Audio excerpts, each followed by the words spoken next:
Hello, everyone.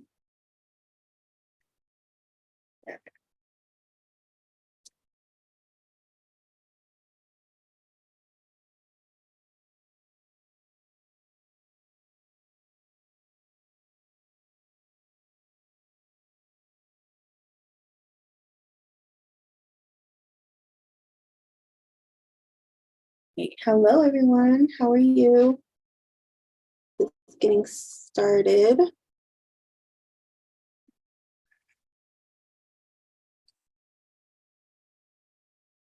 Today, we're going to be talking about spiritual protection, 5G, crystals, and answering your questions. So if you're joining us, hi, Cosmic. Say hi. Tell us where you're joining from. How was your week? Just going to get. How's everybody today? Happy Friday. Florida? How's it in Florida? Beautiful weather, I'm sure. Minnesota. Hi, Taylor. Just on my screen. Hello. And Texas. You're in Texas? How's things in Texas? Minnesota. How's Minnesota? I'm in Colorado. It's cold. Hi, Vanessa. Oh, Vanessa. I see what you did with your name. Clever. It's cold right now. I know it's cold here in Colorado. It's been like negative and 0 and freezing. So stay warm. Stay warm, Vanessa. So how's everybody tonight? Did you have a good week? How was your week? I'm gonna grab a candle here. And tonight we're gonna talk about spiritual protection, 5G technology, and stones, and answer your questions.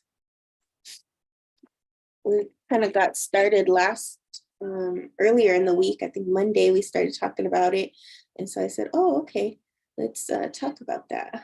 Oh, you always look forward to my lives. Oh, well, I'm so glad you're here. Lucky 7. I like hearing that because I was really hesitant about doing lives because it's different. I'm used to seeing people and, having in-person events. But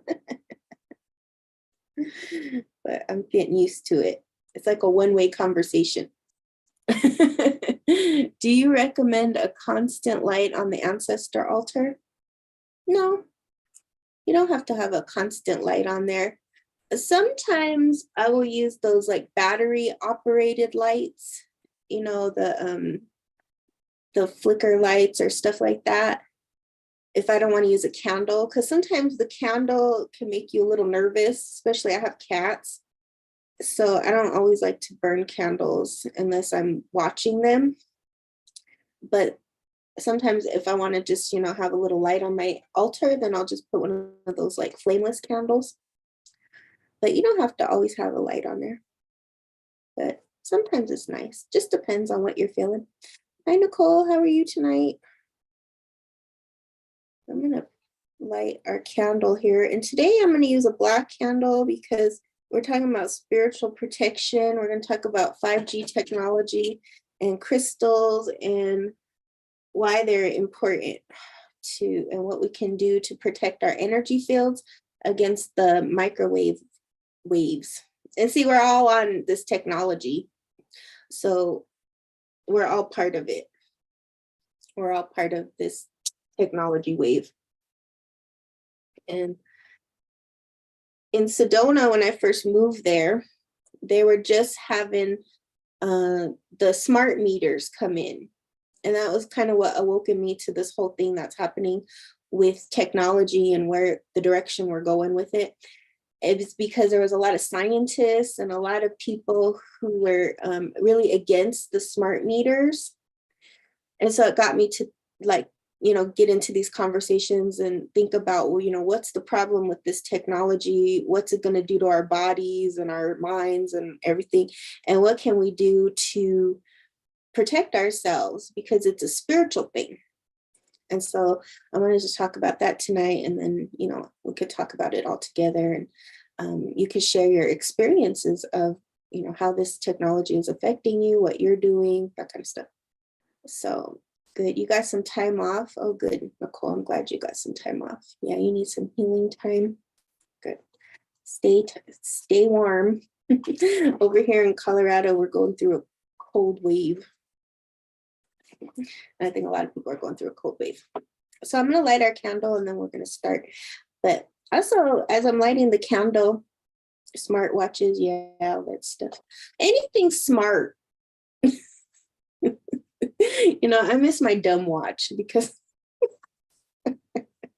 yeah, smart watches, will those have negative effects? Yeah, they can. And that's why we're going to talk about it, because anything smart is moving you into this technology wave, into the 5G and beyond. And actually, I just saw a commercial and they want to upgrade my internet to 10G. And I was like, oh, great, we're going to 10G now. We went from 5G to 10G. And, the technology is great. We're all using it. It's, if you know anything about Tesla and his work, then you'll understand this technology a little better. But we'll talk about some of those effects. And actually, I have a really good book I recommend for everybody. It's called 5G Wellness. And it's like a independent book. It's by Roz Ben. And he's a stone guy. And he talks about the stones in a very scientific and spiritual way. It's not just a lot of woo-woo stuff. It's actual scientific, and ancient technology and what these stones actually do for our physical health. And that's why I recommend this book. And it's very easy to read. It's called 5G Wellness, Roz Ben. So if you look up Roz Ben and 5G Wellness, you'll see it. He doesn't sell it on Amazon and places like that. He sells it on his website. So you can find him. He's very knowledgeable and presents some really awesome things about this technology. But for now, what I'd like us to do, because we're going to light a black candle. And so the black candle is to absorb any negative energies. It's for spiritual protection. And it's for, anytime you're going to work with a black candle, or even like today I'm wearing black, it's about absorbing energies. So sometimes you'll want to wear white because it's reflecting energies and it's keeping energies off of you. And then if you want, black is about absorption. So in some spiritual teachings, they say don't wear black.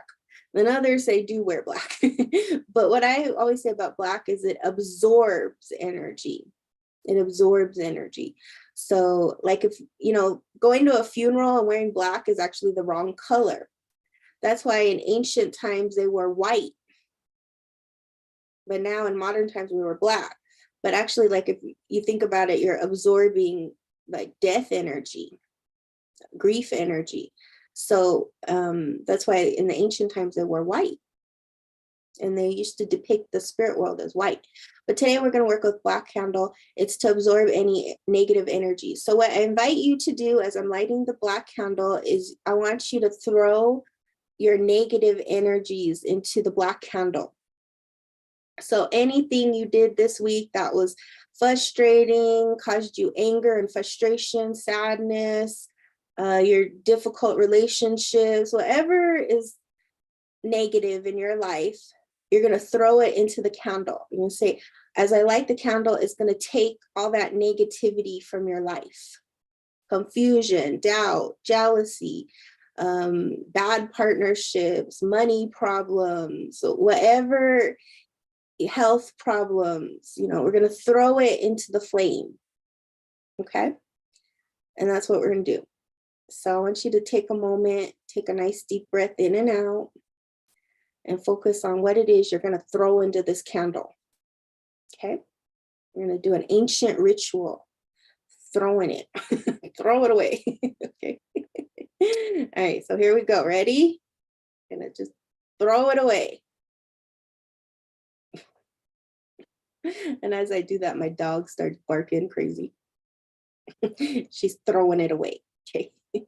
Throwing. Throw it away. That sadness, that anger, that frustration, that person that really got on your nerves, whatever it is, just throw it away. That 5G technology. Now watch the internet get all wonky on us. Throw it away. See, there was an ancient ritual. It was in the time of the matriarchy, about 50,000 years ago, where they used to throw all their problems at a king. That's where we get the concept of a king. So this king would be a man who would step forward and say, okay, I'm going to live like a king. I'm going to eat what I want, drink what I want, sleep with who I want. I'm going to live like a king. And then at the end of the year, they're going to have a big ritual where they throw all their problems at me, at the king. They're going to throw all the problems. And then that poor man was sacrificed. That was an ancient European ritual. And, you know, it was 50,000 years ago. And they would do that. But we don't have to sacrifice anybody. We just throw it to the candle now. So whenever you're having a bad day, whenever, you know, somebody's getting on your nerves, whatever, grab a black candle and throw all your problems in there. Just throw it. So are we throwing all our problems? Who's throwing their problems here? Just throw them all away. Are you throwing them away? Keep throwing them. You are? Good. Keep throwing them. Just keep throwing them, throw all your problems over here. And then the black candle will absorb it. And then, you know, you'll sleep good. You sleep good. There's a lot of different rituals you can do. I think the problem is that we just fester our problems and let them grow and get bigger and bigger and bigger and bigger and bigger. And then they become like these fears and doubts and confusions and all that stuff. But just throw them away. Throw them. Oh, you're welcome, Kelly. All right, so we're going to take a nice deep breath in and out.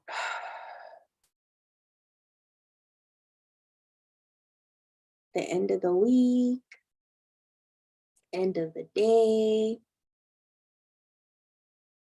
And we're just going to release all the problems, all the frustrations.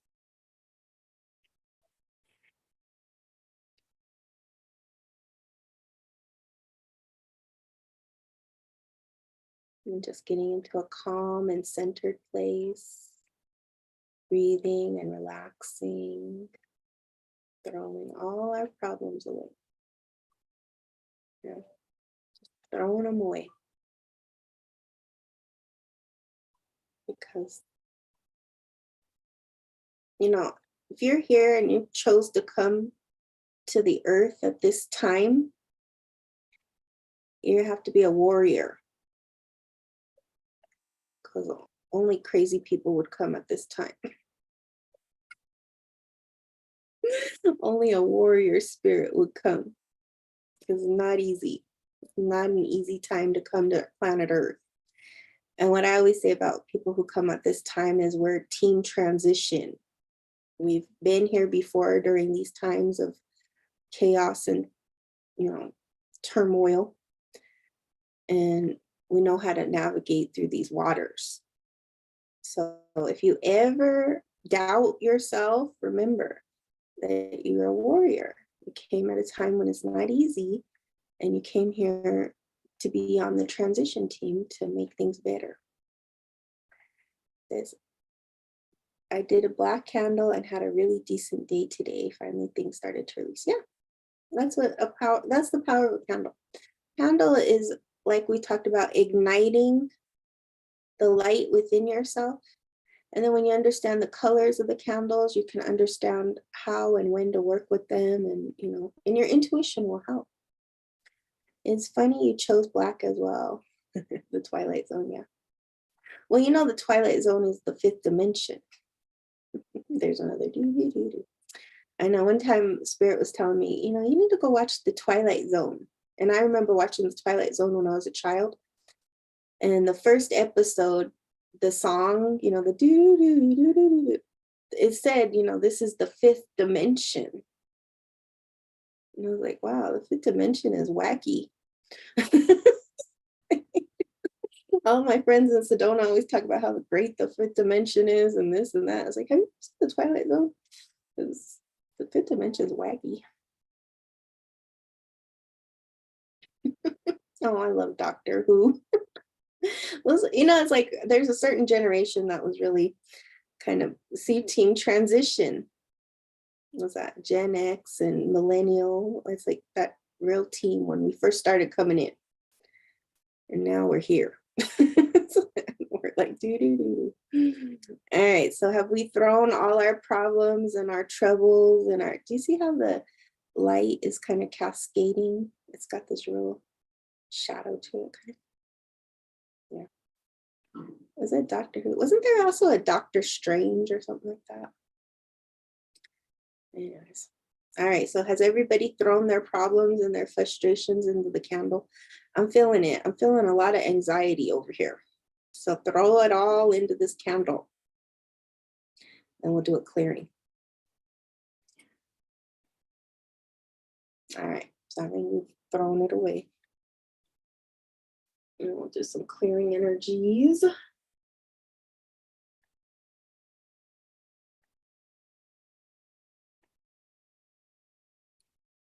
All right, so take a nice deep breath in and out. Mirror Dimensions, Doctor Strange. Is that a movie, though, Doctor Strange? I can't remember.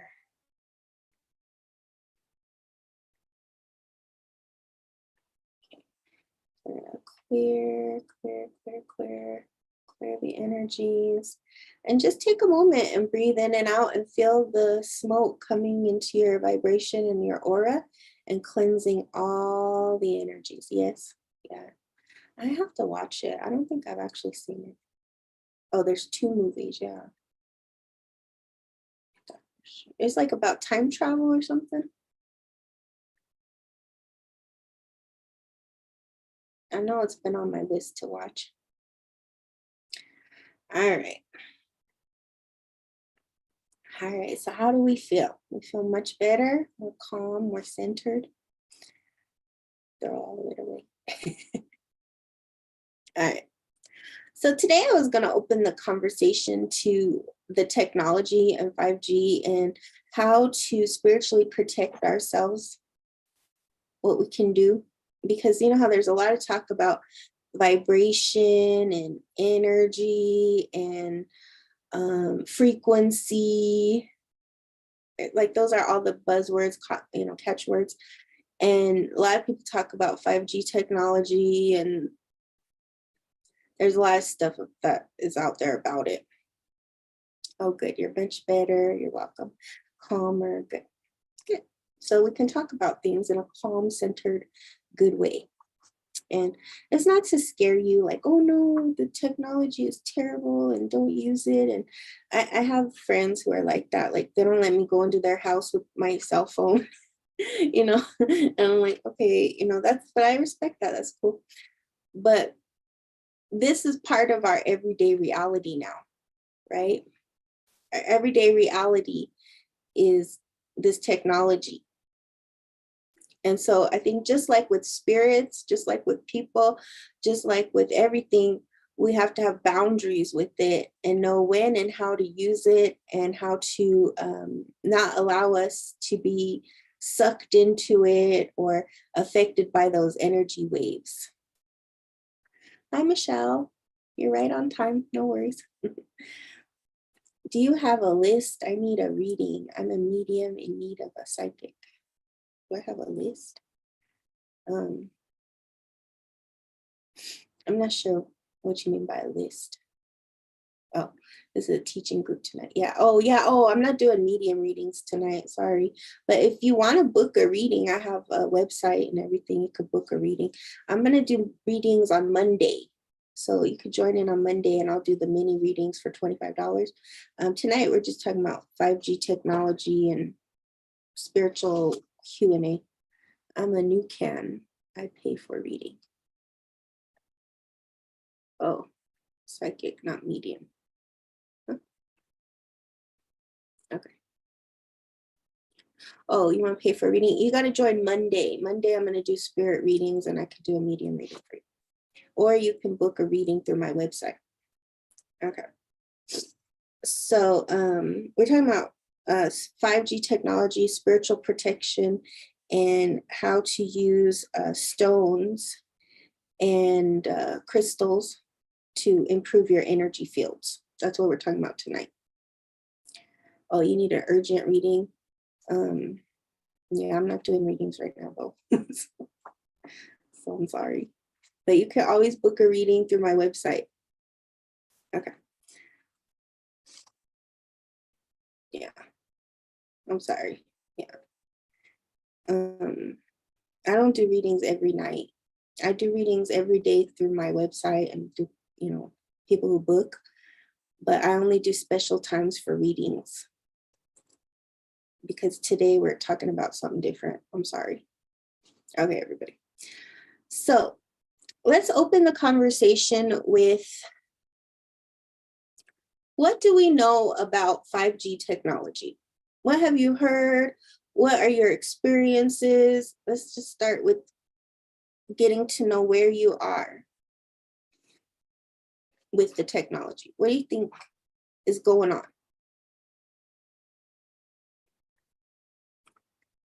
We'll open it with that. Yeah, I'm sorry, Kimberly. I'm actually gonna let some incense. All right, and we're also on YouTube if anybody wants to join over there.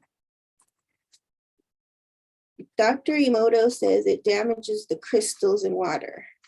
I've heard different things. It's fine. It's not sure what to think. Yeah, that's why I wanted to talk about it, because I think everybody has something different. Not much at all. Okay, good. Kelly is starting in a good space. Nothing. Nothing. Yeah. That's good.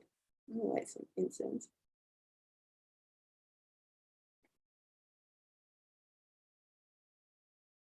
All right.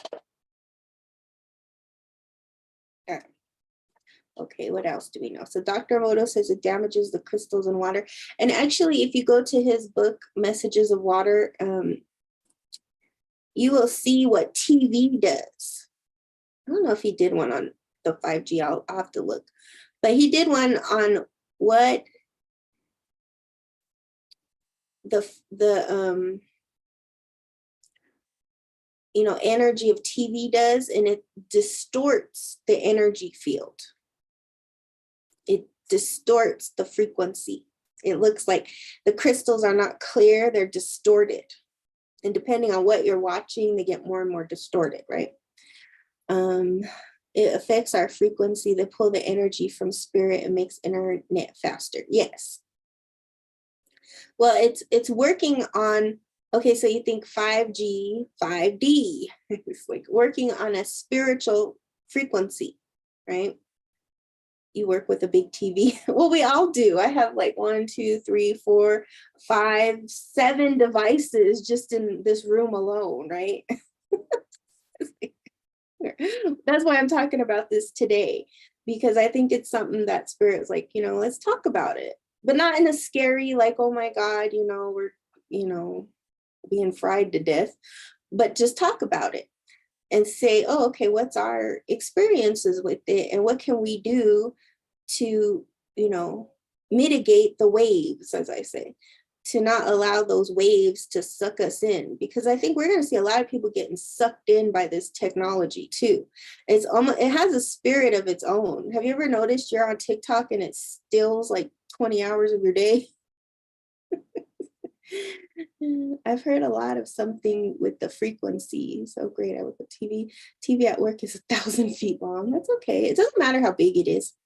It changes the frequency. I read of Havana syndrome. Oh, I haven't heard of Havana syndrome. But yeah, it changes the frequency, definitely. You know the difference between a room with a lot of technology versus a room that has no technology? You know, do an experiment. Go into a room that has zero technology in it and sit in there, and then go in a room that's filled with technology and see the difference. And see, the problem that Ross Ben talks about in his book is that we're about to have everything in our world become smart. So like smart home, smart cities, smart car, smart watch, smart everything, right? Everything's about to be smart. And that's where I think we're going to be overloaded with this technology. A doctor told me to take the TV out of my bedroom to enhance sleep. Yes. Why is that? You know, another good habit is to take your phone out of the room. Like where I sleep, I have no technology in that room. I have everything unplugged. I have everything out because I want to sleep purely, right? And I leave my phone in this room with all the technology. So that's a really good point, especially when you're sleeping, is try to sleep. If you're having problems sleeping, try to take all the technology out of the room and see how you sleep. I fear that everything can be turned off if it's smart. Yeah. Yeah. I don't know if I could show you, but our candle over here, the black one, is going all crazy because it's clearing a lot of this debris off of us. And I feel like that's why it's more important than ever to connect outside, go outside, you know, put your feet on the ground and connect to Mother Earth, because that's what's going to help clear the frequencies, clear the energies, clear everything, because we are bombarded with these technology waves that are what we call microwave waves or radiation waves. And also our planet herself is warming up and having more radiation than ever. So we have a lot of radiation that we're being bombarded with. And we need more nature, more elements. And that's why the crystals are more like popular than ever. You notice everybody wearing the crystal bracelets and the everything, because this is what they did in ancient times to help with the technology, because they had this technology in ancient Egypt and ancient cultures. It's not new technology. This is actually very ancient technology. And they knew what to do so that they balanced their frequencies. And instead of letting the technology become what they call elf waves or lower frequency waves, they elevated the energies to become ascension waves. And that's why this is interesting technology, because you can use it in a lower sense or you can use it for a higher sense. And that's why I wanted to talk about that. Let's see, why live in fear? Yeah, don't live in fear. Mother Earth will take care. Exactly, Mother Earth will take care. And so we want to talk about how we can take good care of ourselves in this rapidly growing energy field. You know, somebody said, "Are smartwatches bad for you?" I don't think smartwatches are bad. I just think that you know, you can do things to balance the energies, because if you think about smartwatch, it's like actually on your body, right? It's something you actually wear that's on your body. And one of the best stones for us to know about with the 5G technology is shungite. Shungite. Does anybody have shungite? Michelle says, I frequently need to go out into the woods or buy bodies of water for what I call nature reboots. Yes, that's good. I like that, nature reboots. We all need that nature medicine, right? You know, shungite. So shungite is something that can purify our waters. And we did the water blessing last week. And we talked about water and how important water is, especially with all this toxic stuff that's being dumped in the water and stuff. And so if you put some shungite in your water, then it will help you to detoxify the water. So then if you wear the shungite, it helps to detoxify your energy field, right? And that's what we're talking about today, is how to clear your energy field when we're being bombarded, not just with the 5G and 10G or whatever, but we're also being bombarded with chemicals. Even a lot of time, even more than that stuff, it's the chemicals that are getting to us. You don't need a big piece of it. You know, you try to get the elite shungite. And if you go to my Amazon store, I have the ones I recommend if you want to check it out. But elite shungite, get some good elite shungite and put it in your water. And just see how it affects you, how you feel.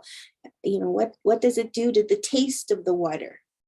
And like I've been saying, you know, read or watch the video, Water, the Great Mystery on YouTube. Michelle says, I have lots of shungite. It helps me with social crowd situations. Well, that's interesting. Yeah, because it's clearing your energy fields. Shungite is amazing. It only comes from one place in Russia, and it's an amazing detoxifier. It detoxifies your energy fields. You heard about shungite today. Ain't that something, Kelly? Yes, bottled water plastics. Yeah, bottled water plastics. And we're, you know, I have plastic bottled water here. We're bombarded with this stuff. You drink well water, it tastes different lately. I've been hearing that. I've been hearing that a lot from different people, that the well water even tastes different. I know I live in Sedona and we have well water, and the water last, maybe like right after 2020, everybody was complaining that it tastes different and it smelled differently. I always use a piece of clear quartz to amplify. And the thing about clear quartz energy is you can clear the energy, and you can program the energy. So with like a clear quartz, you could talk to it, you can speak to it and tell it what to do. It's programmable. Some stones are more programmable than other stones. But another good stone for the 5G stuff is Amazonite. Amazonite is a really great stone for clearing and calming your emotions and your energetic fields, right? And so this is why people start now gravitating towards stones. The stones are almost more popular than, you know, like diamonds, rubies, emeralds, like those really fine gemstones. People are now being called more to these healing stones, because that's what our frequencies and our energies are needing to not only amplify our energies, but to clear and protect and help us to ground better. And this is why in ancient Egypt, if you look at the regalia they used to wear, it was like covered in stones, lapis lazuli. Like today I'm wearing lapis lazuli and all this kind of stuff. Yeah, and ethical businesses, that's a big part of crystal collecting, is you want to make sure it's ethically collected. And I think one of the problems with crystals too is that a lot of the crystals are just being mined at a rapid rate and depleting the mines. So we have a real problem with that too. I crystal collect and concerned about where they come from. Do you have any tips, businesses? Yes, I have that same concern. I don't buy from just anywhere, anyone. And I always say the best crystals that you can get are people who like just mine them themselves. Like you can find, what do you call that? Like those groups. You look in your area for the gem and mineral groups that go and mine their own crystals.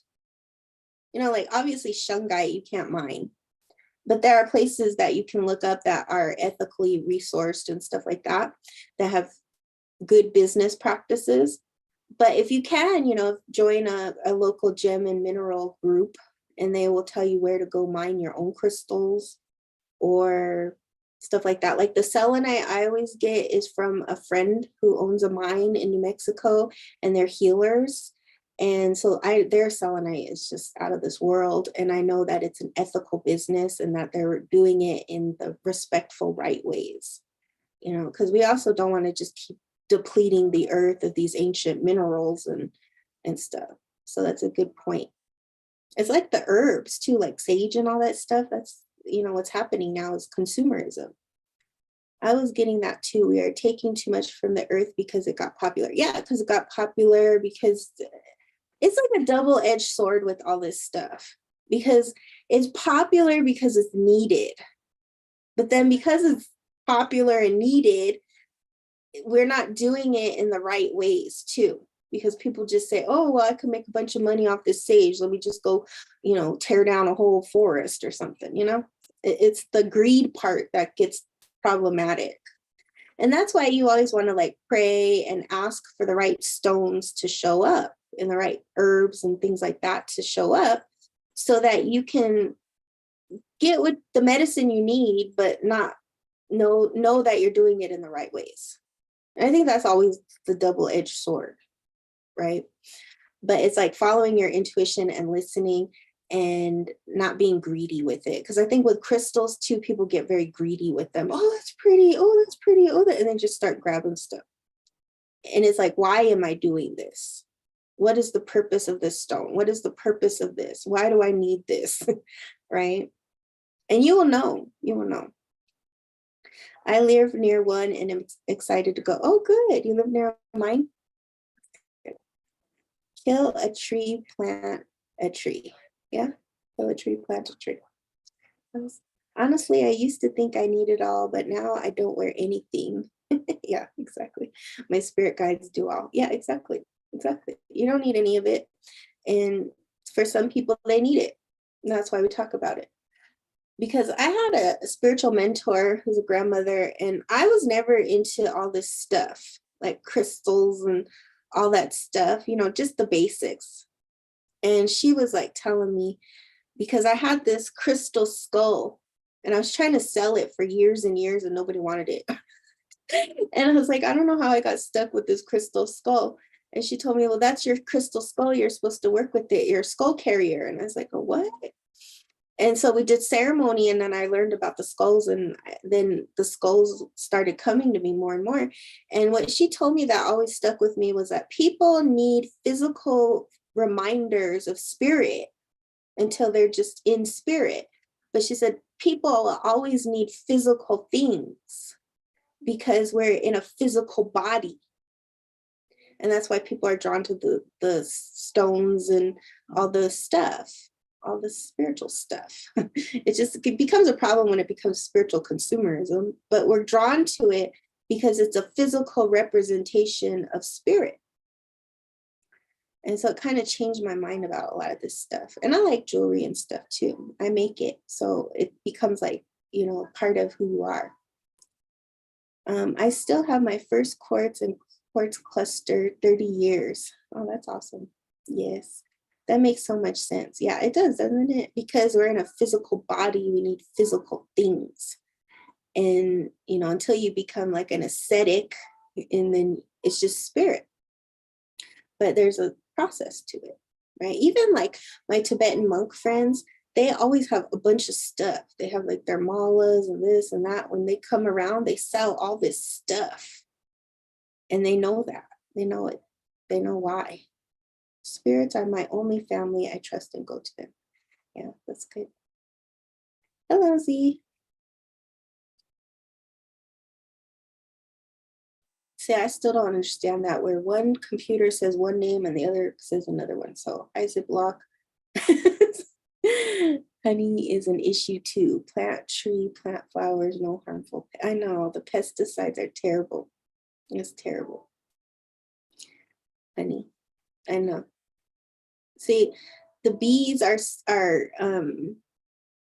having an issue with producing. There's some kind of problem. And you're right, it's the pesticides. But all my beekeeper friends and people who work with bees, they've been having terrible problems the last, 4 or 5 years with the bees, because the bees are not producing enough honey, or the honey that they produce, they're going to need it all, which leaves no honey for them to sell or anything, because they're going to need all that honey for the winter. Yeah, it's super sad. I have a super sad bee story I'm not going to go into, but I know what you're talking about. It's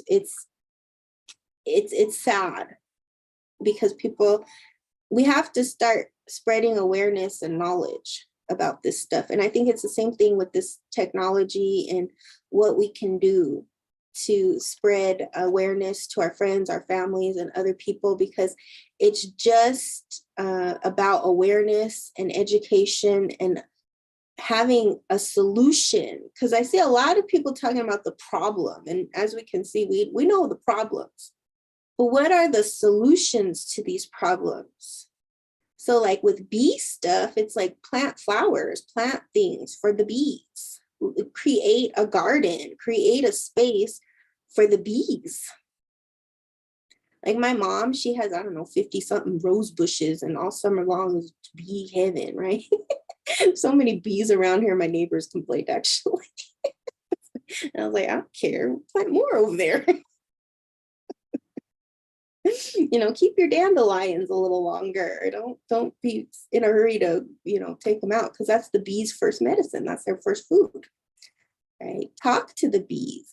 The butterflies, plant some milkweed, right? We can do little things. So just throw some milkweed seeds out in a field somewhere. You have some Russian sage. You saw less last year than ever before. Oh, I know. The Russian sage, they love that stuff. They're just, you love roses and bees. You have to save for them. Yes, you have to save some for them. Exactly. You have to save some for them. Mm-hmm. What would you recommend doing if someone is doing dark magic on you? First and foremost, take a bath. Do a spiritual bath, do a spiritual cleanse. Work on clearing your energy fields and work on making your aura stronger. The stronger your aura is, nobody or nothing can get through to it. You could do a reversal candle. You could put up extra protection. You could put salt around your house. You could do a lot of different things like that. But the thing that's going to work is making a strong vibration. When you have a strong vibration, nothing can harm you. Because what will happen energetically is the so-called black magic will come and your vibration will go, not today, not today. It's like you want to build a strong vibration. And that's what's going to keep all that stuff away from you. I call it the spiritual cooties. You keep them around. That's spiritual protection. So you can burn some cedar, do it all over your house, and put up your protection altars, work with protector warrior spirits, just make your body and your energy field as strong as possible. You could do chanting. Chanting is really strong. You have to have a strong spiritual practice so that you don't have those things affect you. And in this time and age, everybody's doing all kinds of weird stuff. But most of it is baby magic. The real magic is like television and the internet. It's got all the black magic. That's why the screens on your phone are black, because it's what do they call that? It's like a mirror. Mirror. The Black Widow is my totem. She told me no COVID, and I never got COVID. Oh, Black Widow is a strong protector medicine. Black Widow protects my house, and I always have to thank her and tell her, don't bother us though. I talk to the dandelion and trees. We take from the earth, therefore we have to give back to the earth. Exactly. Good evening, Amy. My grandma is doing blood ritual. 2 strokes in my family, 1 died in their 40s.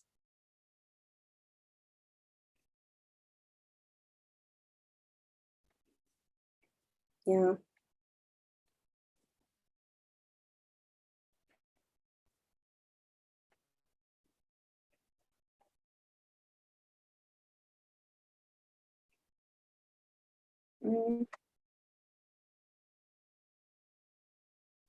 Try first and foremost to I'm talking about blood ritual. That's pretty bad. That kind of thing can be used good or bad. And if it's used in a bad way, you have to put up extra protections for that. And I don't know how it's working, and depending on his spiritual power. But that's why I said you work on your vibration, because none of that can affect you. And also knowing that you're spiritually protected by the warrior spirits. Yeah. Yeah, it's crazy. Black Widow and bees protect me. Those are good protector spirits. She's talking about animal protector spirits, but they're also spiritual protector spirits that you can call on to help you when you're dealing with that kind of situation. You can do reversal candles, but again, candles only work for about 14 to 30 days maximum. We could do ceremonies around that. You could do sweat lodges around that. But the thing that is going to really work is having a strong vibration and developing a really good spiritual practice. Yeah, exactly. Your ancestors helped you out. See, yes, I have a team of guides and animals. Good. Yeah, that's the thing, is that, I get a lot of questions like that about black magic and, people doing dark magic, as they say. And the thing about it is that stuff is all around us. Most of our culture is dark magic. If you really look around, like the Super Bowl and all that, like a lot of this stuff is to put you in a hypnotic state, to get you to buy something, to get you to work. Work in of itself can be dark magic. There's a lot of stuff in our society that is dark magic. And if you're on this live, you're not working with dark magic. So it's about, how do you, like the snake, take in dark magic and not let it be poisonous to you? That's the whole key to this game of life, is how can I transmute dark magic, dark spells, dark energy, and turn it into the light, or at least not let it affect you. And that's spiritual power. That's what we're talking about with spiritual power. That's why we do the chanting. That's why we do the rituals. That's why we do meditation. That's why we do all these practices, is so that we don't become poison. See, a lot of people in this world are actually, they have like black or white energy, but most people are gray energy. And that's because they've taken on both qualities of black and white. And so they can go either way. Those are actually the more dangerous spirits to work with, are gray spirits, because gray spirits, we don't know which way they'll go. At least with a dark spirit, it's dark. And with a light spirit, it's light. But with a gray spirit, you don't know. One day it's nice, one day it's not. And that's what we call tricksters. What chants do you recommend? I would start, it depends on your own ancestry. If you have any ancestors, like chants from your ancestry that or prayers. Some people prayers work, but there's also Buddhist chants you can do, like Om Mani Padme Hum. That's like a really good one to start with, because it increases the love and compassion energies. But you want to find the chants that speak to you. Like if you're Native American, we have chants, or if you're, whatever, like we have shamanic chants, we have a lot of different chants. But if you don't have a specific lineage, you can do the Om Mani Padme Hum. That's pretty open to everybody. Let's see. I don't do dark. I live in light and don't do against free will. If snake bit me, he is giving me power medicine. Yeah, sometimes. That, like, a lot of times, like, people get bit by a scorpion or a snake, and they'll have a spiritual awakening. They'll have like something big.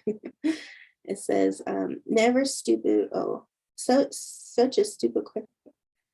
Does ignorance protect from dark magic? That's actually not a stupid question. That's actually a very intelligent question, because you just think about it. That's why they say ignorance is bliss, right? Except for ignorance, if you're ignorant, you're going to be more prone to, being suckered into black magic. You're more suckered into stuff that's bad and toxic for you, because you're too ignorant to know. That's why waking up is hard. You know, the awakening process is a very hard and difficult process because you are suddenly aware of all the black magic and the negative things that are around you. And now you can't look away.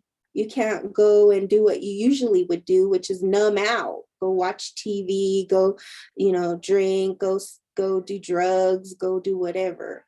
You can't do those things anymore because now you're awoken. And once you wake up, you can't go back to sleep.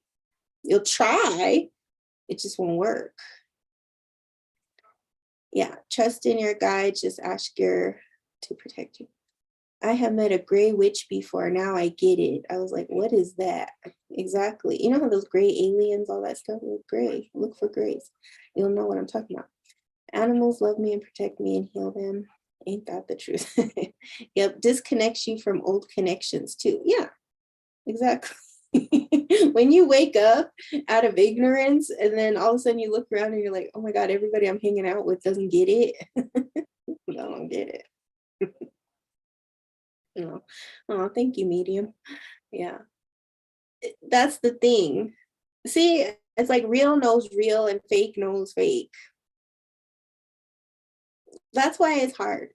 That's why we have community. That's why I'm doing lives, because I feel like at this time and place, because we're a little under 2 years away from the new fire, which is about to happen. Every 52 years, we enter a new cycle, a new fire, according to the Toltec calendar called the Tono Puali. We're in a new fire and we're getting to a boiling point because it's almost finished, this old fire. And then the new fire, it's about going inward. All the answers are here. They're not here. They're not out here. They're in here. They're in yourself, inside of yourself. That's why it's very important to know who and what you're connecting to and how to connect properly. Like, you need to know what is a white spirit versus what is a gray spirit, what is a black spirit, so that you know what's inside of you too, because these are elements that are not just outside of us, but they're inside of us. And the whole purpose of spirituality is to connect inward so that the outer world doesn't affect you. Doesn't, think about all the poor people right now who are going through it and don't know how to connect in. So most of the problems in our world exist is because we just don't know how to connect inside of ourselves, or we're avoiding what's inside of ourselves because we're afraid of it. And that's why we do the 1-minute meditations, we do these exercises so that you can build spiritual power. And that's what I want for all of you. Everybody here is to develop your own spiritual power, your own intuition, your own, voice, because that's what you need. You don't need all this other stuff. You just need to follow your intuition. But in the beginning, it's hard because we're taught to go out, not in. And in this new fire, this new sixth sun that's coming, everything's about in. Everything in the outer world is confusing and chaotic. And it's like that for a reason. Because we got to go in. Got to go in here. Oh, thank you guys. Our future is very scary. I don't worry, but feel bad for humans. Yeah. The thing about it, like I said earlier, is that we've all been through this before. It's in our DNA. It's inside of us. We know this wisdom. We know this energy. We know what 5G technology is. We know what this shift of ages is. We know all this stuff because we lived it before. There's nothing new under the sun. And so we can do these things to make ourselves feel better. But I think the most important thing that all of us can do, especially with the technology stuff, is just to follow your own intuition on how and when to use it and where to use it. See, the thing about this technology is that these what are they called, towers that they're building everywhere, that all of a sudden one day you're like, wow, what's that ugly thing over there? That was my reaction. I was like, what's that ugly tower thing over there? Right? And then they popped up everywhere and now they look like trees and, whatever. And they're just blended in, is because they're on power grids. See, in the word power grid, it's in a power spot. One time I was doing a spirit walk in Sedona, and spirit was telling me, like, go up this hill and, around the bend and all this stuff. And I'm just following, right? I'm listening, right? I'm listening to spirit and I'm going. And all of a sudden it was like, stop here. And I stopped and it was like, look up. And I looked up and it was a big tower. It was a 5G tower. And I was like, what in the heck? And they're like, see where these 5G towers are? They're on power lines. They're ley lines, which we're going to talk about ley lines one day. They're on power spots. They're empowered by the earth. And then they're emitting spiritual waves. You ever notice that when you turn on a radio and like you're in between channels, sometimes you'll hear like voices and weird gribbly gobbles and like part of this channel and part of that channel? That's the spirit waves. And that's why, like in movies like Poltergeist or whatever, they talk about the TV and the spirits coming through. They're telling us, what this technology is ran on. So we first have radio waves, then we start having TV waves, then we have microwave waves, and now we have these other waves, these wireless waves, this technology wave. And, we're crystalline beings. Carbon-based crystalline beings. And that is what is going on, is like these waves affect the waters in our body and distort them. And that's why we have things like shungite to help clarify, detoxify our bodies. We also have like alkaline water. We have, minerals and like supplements and zeolite and those clays and livers.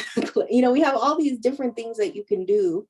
We also have spirulina that's really good, chlorophyll that's really good. All these things just boost the waters within us so that none of these waves affect us, or they mitigate, as I say, the waves. The Spirit of the Radio by Rush. Is that a book or? Hi, Leslie. Hi, Gypsy. Hi, everybody. Hi, Jamie. Hello, everybody. So what are your questions, or, what do you guys want to talk about? Because I was talking about that. Let's see what else we can talk about with that. If you haven't seen, but I was talking about this book, 5G Wellness, is by Roz Ben. Roz Ben. And you have to go to his website, Roz Ben, to find this book. It's like a small independent book, but he talks about all this stuff about like how you wear the stones, how do you, do all this stuff. And it's in big print, so it's easy to read. What do you think about intrusive thoughts? Oh, show it again. Roz Ben. Intrusive thoughts. Well,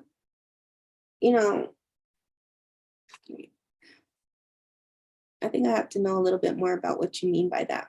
You mean like thoughts that, yeah,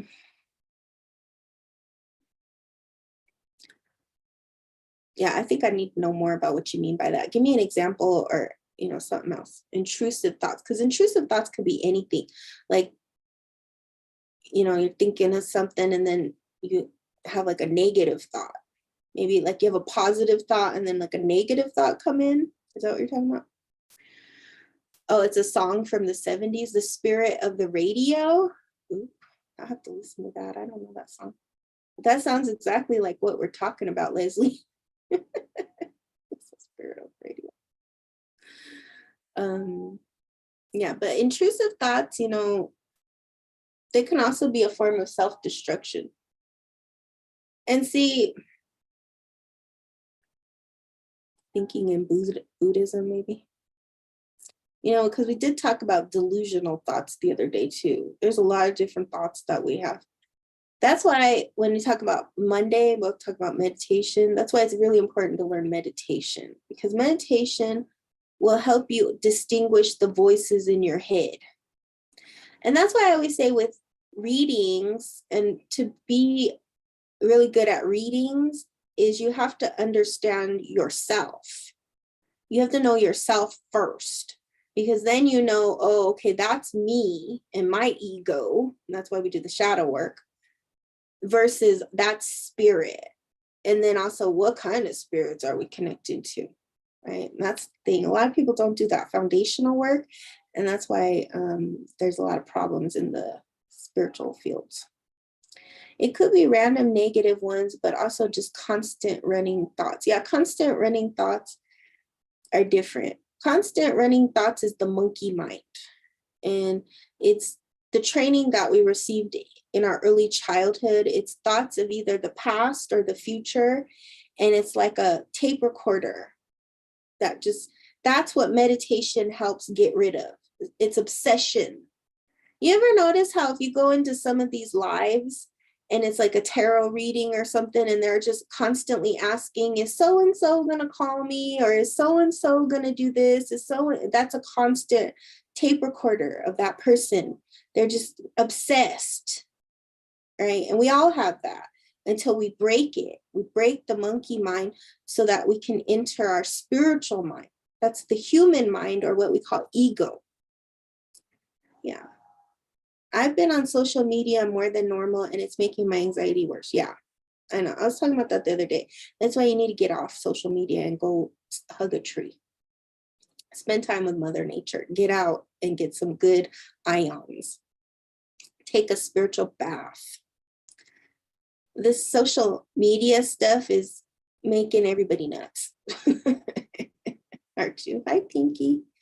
Like OCD, that's what you're talking about. You have to realize you're not your thoughts. Yeah, that's why you meditate. But it's not easy to meditate because the monkey mind goes here, do. It's like going everywhere. So the first part of meditation is that you see the thought, and then you see it like a passing cloud. You just keep seeing it as a passing cloud until you get your focus back.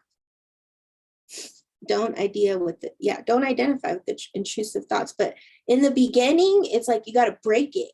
And the only way to break it is to sit in it and then see it passing, so that you understand that it's just a thought. It's like a wave. It's just passing by. It's not to be taken seriously.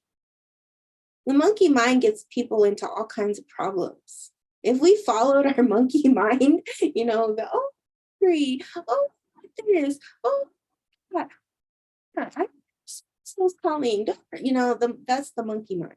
Monkey mind's just going everywhere at once. And it's always related to past and future. And when we're always in past and future, we miss the present. Like right now, I bet everybody's monkey mind is like, oh, I wonder what's on the next TikTok. Oh, I wonder, okay, this is boring. That's the monkey mind. And that's why social media is so hard, because it's feeding the monkey mind. It's feeding it. Yeah. Yeah, I have a hard time meditating, but I can better with a rattle. Yeah, get a rattle, get a drum, get music going, whatever you can do in the beginning to start stilling your mind, to start focusing, to not feed those constant chaotic thoughts that we all have. We all have them. You can chant and meditate as well. Meditation does not look a certain way. There are many techniques to meditating. Some people, their meditation is doing art. Some people, their meditation is running. Some people, their meditation is skiing. Meditation is anything that gets you out of the monkey mind and connecting to a higher spiritual mind. Dancing can be meditation. I don't know if you guys know, but the whirling dervishes, the Sufi tradition, has anybody seen that, where they're swirling? That's a meditation. There's gabillions of meditation techniques. This is so important for me to know. Wow, thank you. You're welcome. It is important. I think it's important for everybody to know because we need to go back to peace, especially in this time and age. Everything in this time and age is telling you it's doomsday, it's terrible, the world is collapsing, everything's, whatever. And now it's time like to sit still more than ever and get our peace and our calm and connect to who we are. Really connect to who we are outside of everybody else's thoughts and opinions.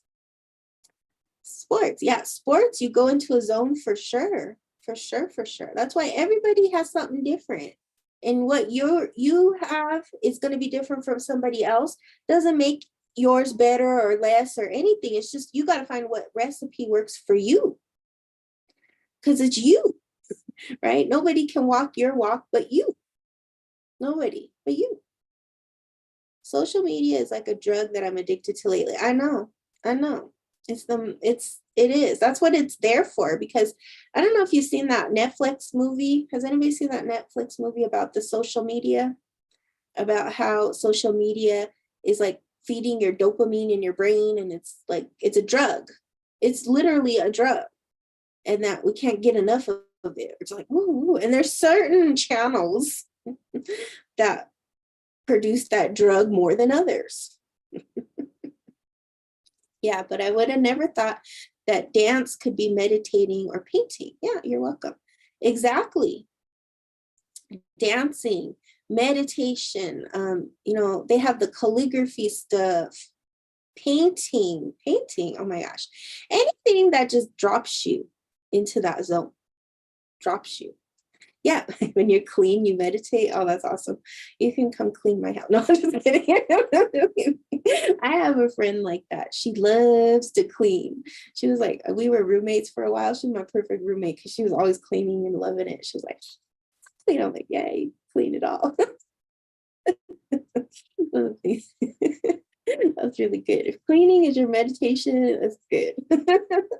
Actually, in the temples, they that's part of the meditation duties is to really love cleaning. Which you need it. You need a clean house. It's getting people used to instant dopamine and shorter attention spans. Exactly. It's a dopamine hit. It's instant. It's doing something in our brains. We're all gonna be like, Do you have a lava lamp in my room? No, I don't have a lava. I have a lava lamp in my other room. It's a projector screen thing. Perfect roommate, I know, right?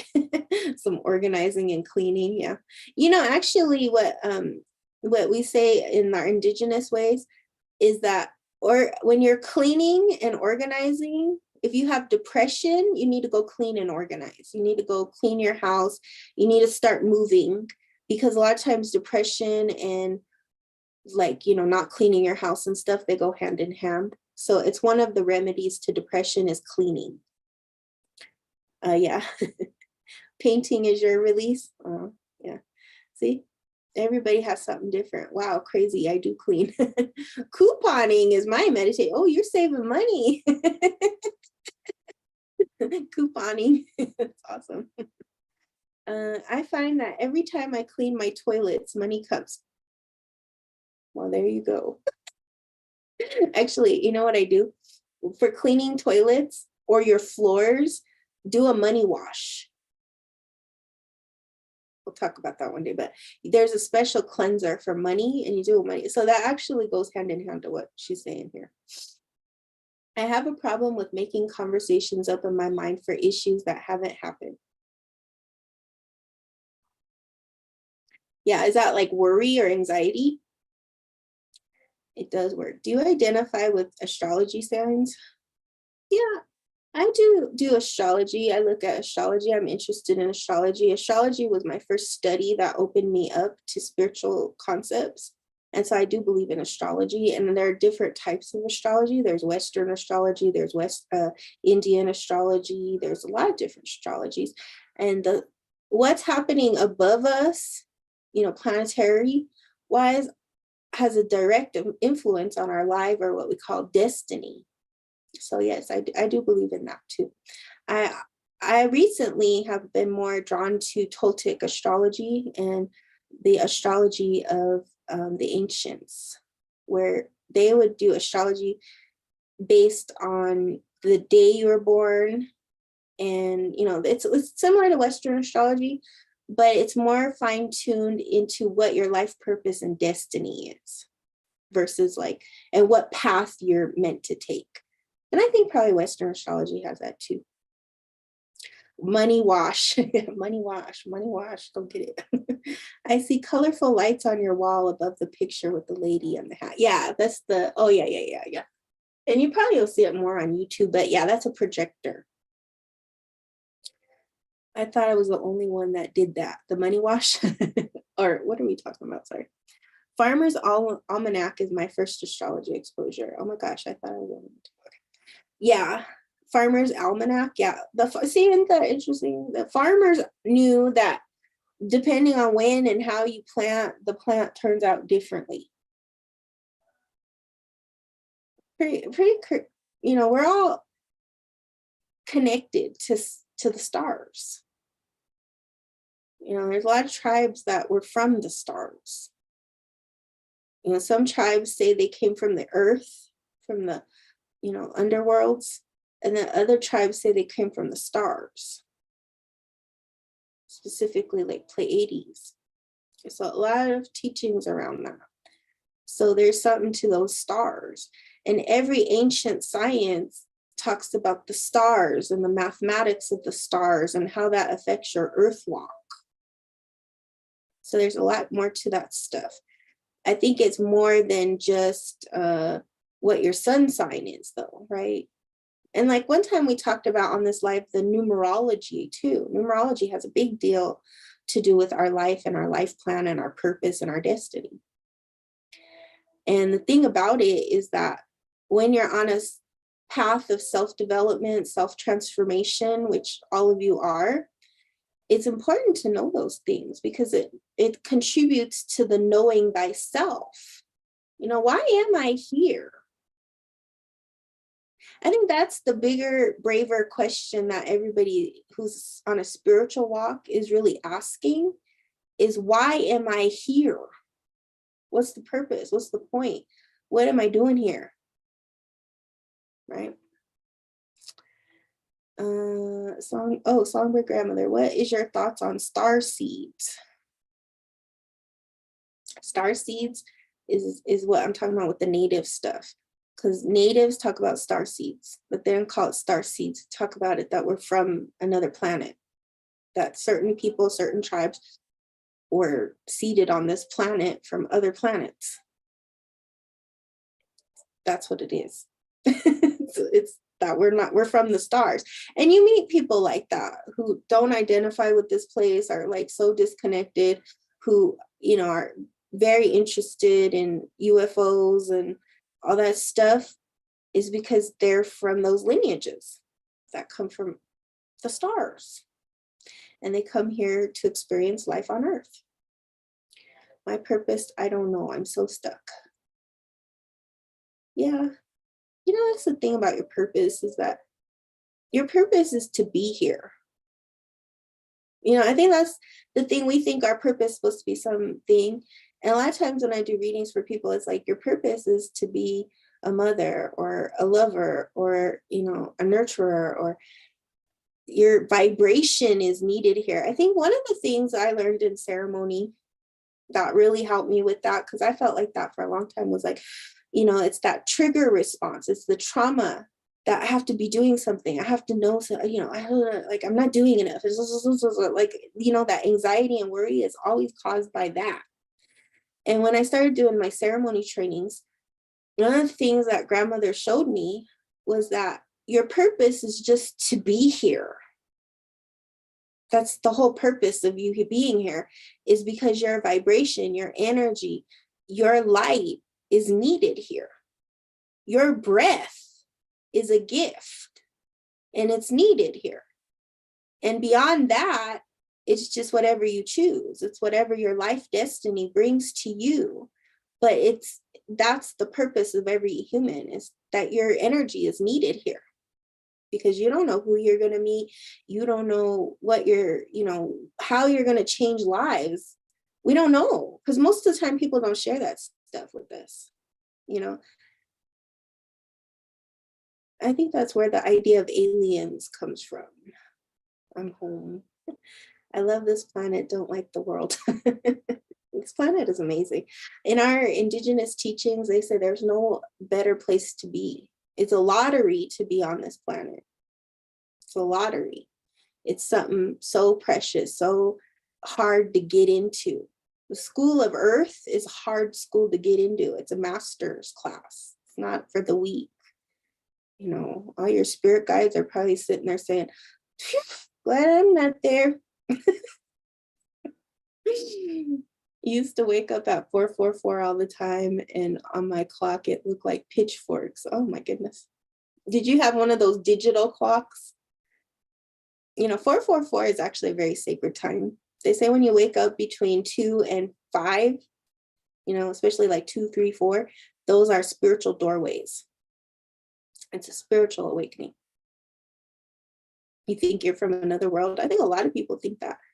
I read that Mesoamericans believe that the energy in the space you were born in at the time of birth also. Yeah, that's what I'm talking about with the Toltec astrology, is that it's all about the energy of the time you were born in, which is connected to the stars and is connected to what we call gods, but they call potentials or energies. I was told in a reading that I was Arcturian and the Pleiadian. I had never heard of that before. That must be where they got the idea from the Starman series.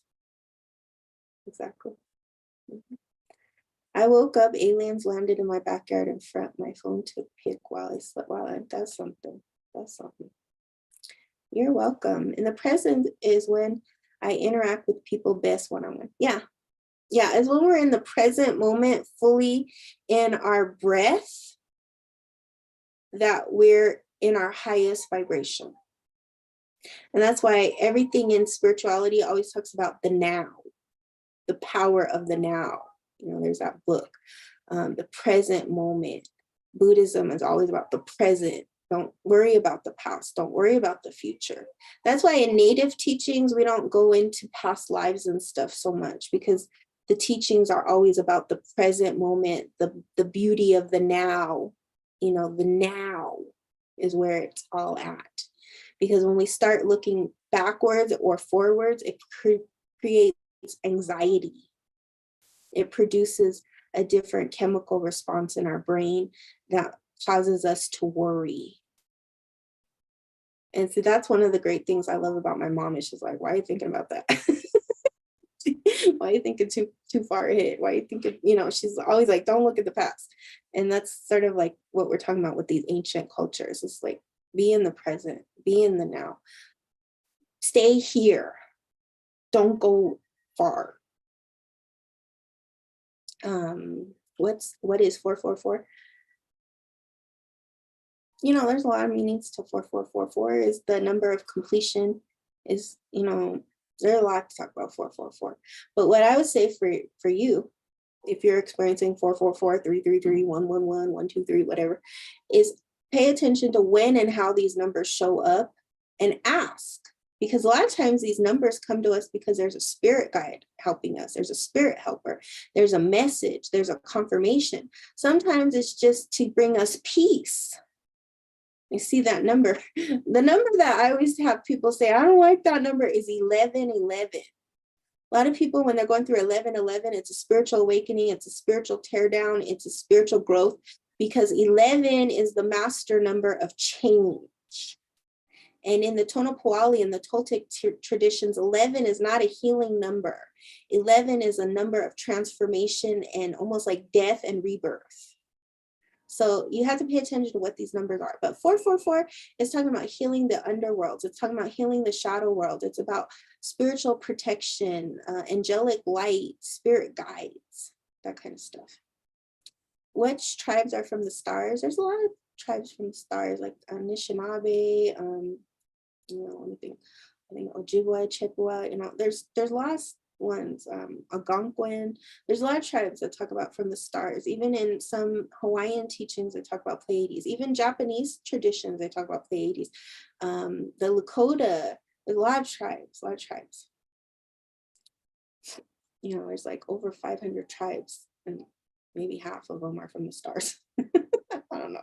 I haven't done the numbers, but yeah, daily you see all those numbers. Wow. I always see 1111 or 111 every day. I know. When I first was being really called to do this work spiritually, like professionally, when I had my wellness center and stuff, all the time, 1111, 1111, 1111. I got so sick of that number. Yeah, sometimes there are many numbers in one day, so I'm like, why all of them at once? And no, I don't know. I like the Four Agreements by, oh yeah, for Toltec Studies. That's a good book. Four Agreements. That's a classic book. I think everybody on planet Earth should read the Four Agreements, at least. At least. You know, there's a lot of ancient wisdom. And see, the teachings of the Toltec prophecy say that at this time, those teachings are going to come out full force because they've been underground. They've been passed on from mother to daughter, father to son for, you know, since colonization. But now these teachings are coming to the light for everybody because it's time. We're in the sixth sun. We're heading into the next chapter of our evolution.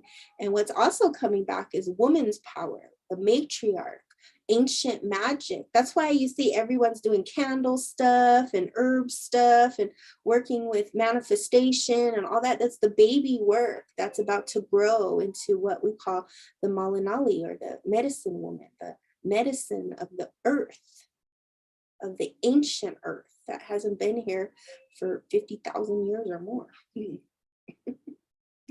you believe in soul contracts? Absolutely. Yeah. It's a soul contract that we're all here right now. I always say we're on a divine appointment, because I treat my lives like ceremony. This ceremony. Everybody here has been called to ceremony. Like, why are you here? Because you're called here. It's a soul contract. It's a meeting. We decided to meet at this time and space and this date for us to connect. Even if we don't see each other and we don't know each other, we're connected. And that's how it goes. A must-have in the library, yes. The seventh fire, yes. We're getting into that seventh fire, into the eighth. and in the Toltec, they call it the sixth sun. And we're two years, like May of 2024 is when the fire begins, the new fire. So in the teachings, it says from, you know, really 2020 to 2024 is the most intense times of our lives. Once we enter into that next fire of 2024, then it's going to be the fire that carries most of us into our whole life. We won't see another 52 years, you know, because we're already, you know, older. Probably the babies being born at this time, they'll see the next new fire. But for those of us who are already in our adulthood and everything, this will be the fire that will carry us for the rest of our lives. We are all here to learn. Exactly. Yeah, it is so cool. I'm ready for a series on native beliefs about aliens. You know, if we ever meet, Alta, and I'll take you to the Hopi Reservation, I'll introduce you to the real ancient aliens. One of my mentors, he's all into that stuff. He's a Hopi medicine man. He's all into that stuff. Like every time you see him, he's talking about that stuff. And some people are, like, get sick of him talking about that. But he's so funny. He tells you all about it. He'll tell you everything you want to know about aliens. I would like to start meditating. How should I start? My anxiety affects my neck and it tightens up. Yeah, Jamie, the first thing you want to do is, if you go to my YouTube, SongBirdGrandMother, click on the live section and look for the video that says 1 minute meditation. Okay, if you can watch it, watch it. But what the exercise is you want to meditate in the morning for 1 minute, in the afternoon for 1 minute, and then the evening for 1 minute. That's where you start. And when you're meditating, you're just going into silence, nothing, just practicing going into nothingness. But start with 1 minute and then build it. Thank you. It's past my bedtime. What time is your Monday program? Oh, hi, Michelle. It's going to be at 8 p.m. Mountain Standard Time. And you can always watch the reruns in the YouTube live, or sorry, yeah, YouTube live section. Thank you. I need to visit the inside of my eyelids for a few hours. Have a beautiful rest of the evening. Thanks, Leslie. Thanks, Michelle, for joining in. Yeah. So people are going to bed. Yeah, I do meditations on Mondays, and we're going to start our meditation practice. So the first practice is 1 minute in the morning, 1 minute in the afternoon, 1 minute in the evening. If you skip one of those, don't worry about it. Just go to the next one. But we want to cultivate 1 minute a day, preferably, morning, noon, and night, 3 minutes a day of silence. That's where we're going to start. Is there a story about the sun and the moon? Yeah, there's a lot of stories about the sun and the moon. There's the sun, so like in the Toltec teachings, there's the sun calendar and then there's the moon calendar. And the sun is connected to what you do in the waking life, your destiny, your purpose, your life mission, why you came here, what your potential is, that kind of stuff. And then the night one is about your problems, your shadow work. Like, what are you here to work? What is working against you that you have to overcome? So in ancient traditions, it's always light and dark, and how to balance those two and still do your life purpose and mission. Because in your life path and destiny, you will always have light and dark. It won't just be always light, and it won't always be dark. You'll have light and dark, sun and moon.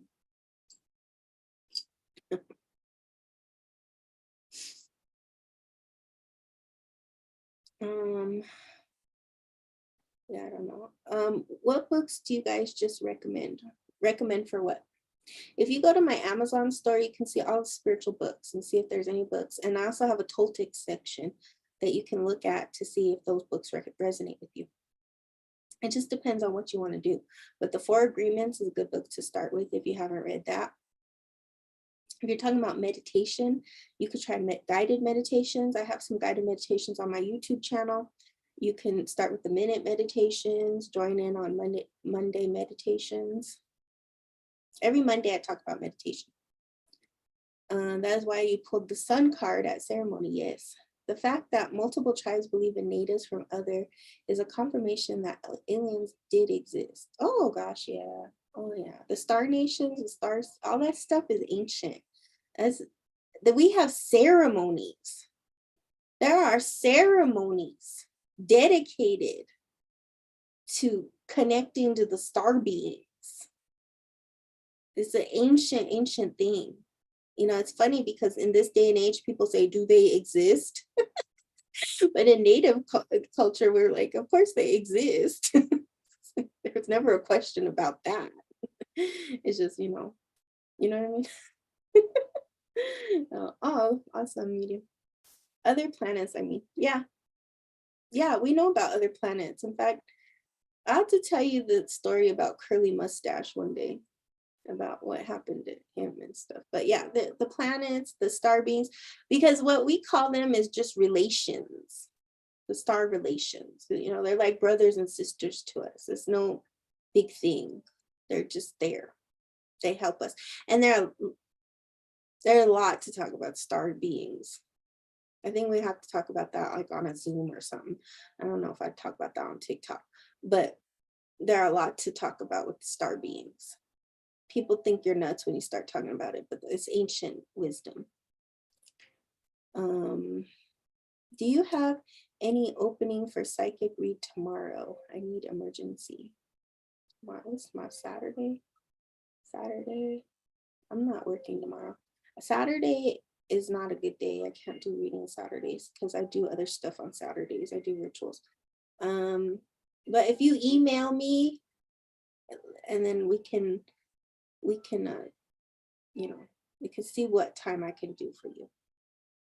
What did my energy just jump when you said ceremony for Galactus? Oh, why did mine? I don't know.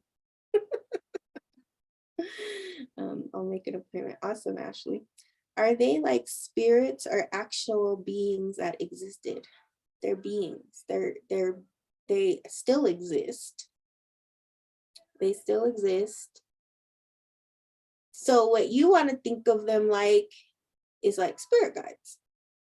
They're just like spirit guides, but they're real beings that really exist, that live in a higher frequency. And so that's why when people have alien encounters, they're weirded out. You ever noticed that? Have you ever met some whacked out people who've seen aliens? You know what I'm talking about? One time I met this girl, I was up at on the reservation, and she was a white girl, and she was up there and she was weird. She was just really weird. And everybody was like, what's wrong with her? And she was just jumpy. She was super jumpy and weirded out. And my friend was so intrigued with her, and she kept asking her, hey, what's wrong with you? One of those people, she's older and she didn't care. So she just kept asking her. I was like, oh my God, don't embarrass us. I felt bad because she kept asking the girl, like, what's wrong with you? What happened to you? Why are you like that? Like, she was just so nosy. And finally the girl got really upset and she goes, you know what? I had a traumatic experience with aliens and it changed my life. And that's why I am the way I am. And she wrote a book about it. And when you read her book, it's crazy. And I was like, whoa. And you could tell it was real. She was like, I had a crazy traumatic experience that led me to the reservation, because the Hopi prophecy is about the blue star Kachina, and that's what her experience was about. And that's what led her to a medicine man on the Hopi reservation. Like, the spirits led her straight to this man. And if you've ever been to the Hopi reservation, it's not like you can find anything. It looks like no man's land out there. And so she like drove to this man's house and was standing outside his house, and he looked at her and he said, can I help you? Like, what are you doing out here in the middle of nowhere? And she's like, I was guided to come here to talk to you about something. And he's like, okay, what do you want to talk about? And she started talking about this star in the sky and this, and that. And he goes, are you talking about aliens? And she was like, yeah. And then she didn't know there was a whole prophecy about what she had experienced, and it was a real thing. But it was really an amazing story of how she ended up over there, and then she'd been coming back and forth for 16 years and all that. But she was very jumpy, she was very paranoid, she didn't trust people, and her energy was totally off because of that experience. Because what happens when you experience a high frequency like that, in your body and your mind, and everything is not ready for it, it makes you crazy. It makes you cuckoo. And that's why most people who have alien experiences are cuckoo, if they're not prepared for it. That's why we have ceremonies. That's why we have rituals. That's why we do things that for certain people, they may encounter those energies. And so it's not a big deal. But when you're not prepared and it's something totally outside of what you ever thought would happen, And thing about the star beings is they usually visit certain families. So like if your mother had an encounter, you might have an encounter. They have that. But a lot of people have star encounters, they have star being encounters and don't even know it, because they don't let you remember, because I think it would be too traumatic if you remembered. So a lot of people have it happen and they don't even know. And there's certain signs and things like missing time, bloody noses, stuff like that, that can give you clues. And there are people who do like regressions and stuff. But if you're not prepared for it, it'll shock the heck out of you. Why would it happen to somebody not ready? I don't know. See, the thing about the star being stuff, and people ask me about all that stuff all the time, is it just happens. It just happens. It's not something you can control, or like some people, like you go to those UFO conferences like MUFON and whatever, and the people really want, like, I want to see an alien. But the people who've actually seen an alien are like, I wish that never happened to me, because they weren't ready. They weren't ready. Yeah, people fear what they don't understand, but they are cuckoo though. Yeah, like people who have had a shocking experience with star beings, they're out of their mind a lot of times because it's so powerful. It's a powerful experience. It changes your whole life. It changes your whole frequency. It changes your whole destiny. And it's a destiny thing. Like, why would that happen to some people and not happen to other people? And the thing about it is, when you have those experiences, there are people out there who know how to ground your energy, and you have to find those people.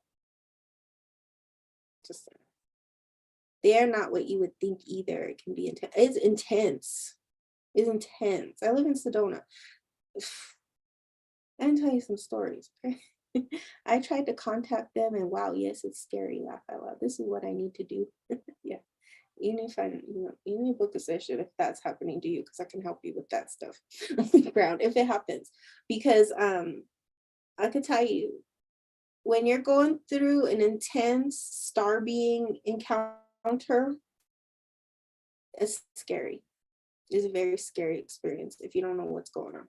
Yeah. When I was young, I'd go to bed with clean socks for a while. I'd wake up with stickers in my stock. Yeah, exactly. Have you ever woken up with scratches on your body and you don't know how you got them? There, it's so scary. It's scary. And all these star beings are not nice. The nice ones are scary enough, and then you meet the not nice ones that do experiments on people and stuff, and then that gets scary. Is your Sedona ceremony? I don't have a Sedona ceremony right now. I'm still waiting to go. I'm gonna be there hopefully April. I have to be there April 11th because I'm doing some stuff with the kids at the schools over there. But and then I'll be there for April and hopefully May. But I'm waiting on my schedule because I have to do some things here first before I can go there. But yeah, I'll let you guys know when I'm in Sedona. We'll do ceremony. It'll be probably April, May. And then we could go places. But yeah. Anyways, star beings, we'll talk about that another day. I think we have to do a private meeting for that one though. You want to go? You never been to Sedona? Oh, well, it'll happen in the perfect timing. The weather right now is cold, so you probably don't want to go. Who do I need to speak to ground me? Well, you can book a session with me. I can help you with that if that's what you're going through. It depends on what you need. But I'm telling you, like, if you're out of your head, you need somebody to help you. Do you do ceremonies in Colorado? I do. I'm looking for a space right now. Actually, Nicole referred a space to me today. I'm going to check it out. But I really want to do a fire ceremony. So if anybody knows of a place we could do a fire ceremony, I have a friend. He's offered a space, but it's hours away. It's like deep up in the mountains. So if people want to go deep up in the mountains, I might. Do you do I need help grounding too. Yeah. Well, book a session. We can ground you. We can help you. Or attend meditation Monday. We'll talk about grounding. How much space do you need? You live in Colorado Springs and have a backyard. Yeah, we could go to your house if you're open. I mean, I kind of like doing house ceremonies because it's a little more homey. I have family in Arizona. I'll ask my auntie. Oh, okay. How much space do we need? I don't know. Enough for probably anywhere between like 10 to 20 people. I don't know. I think I like ceremonies. If it's a fire ceremony, maybe 12. Maybe 12. I have had bigger ceremonies. But yeah, if we do it in the mountains though, we gotta wait till summer because the winter right now the travel conditions are not good. My backyard is open too. Oh yeah, Nicole is kind of near the airport, so y'all can fly in. know, deep in the mountains. We'll do deep in the mountains for like summer solstice. But right now, I don't know. I'm thinking about trying to get a ceremony together for equinox, but if not, I might do something online. So I'm kind of debating right now. Oh, you freaked me out when you said scratches on toes. I have woke up twice with them. That's what I'm talking about, scratches.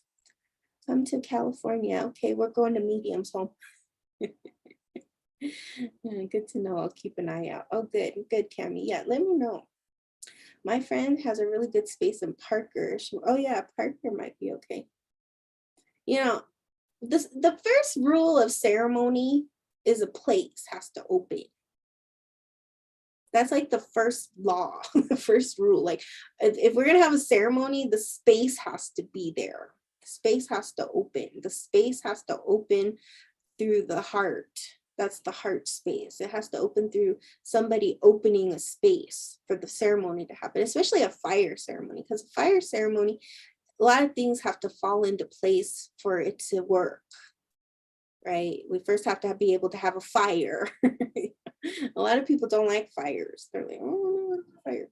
And it has to be a wood fire, not a gas fire. Because I've had people offer gas fires, but no, we can't do that because we have to throw things in the fire. It has to be a wood fire. Yeah. Oh, your house is open? Are you in Colorado Springs, you said? Wow. We might be going to Colorado Springs. So yeah, let's keep in contact and we'll figure it out. The first law of ceremony is the space, right? Space has to open. The second is that people have to come. Send me the invite. Okay, we'll let you all know when a space opens. We'll let you all know. But if it's at a private residence, you'll have to sign up to get the address, because I don't want everybody knowing the address either.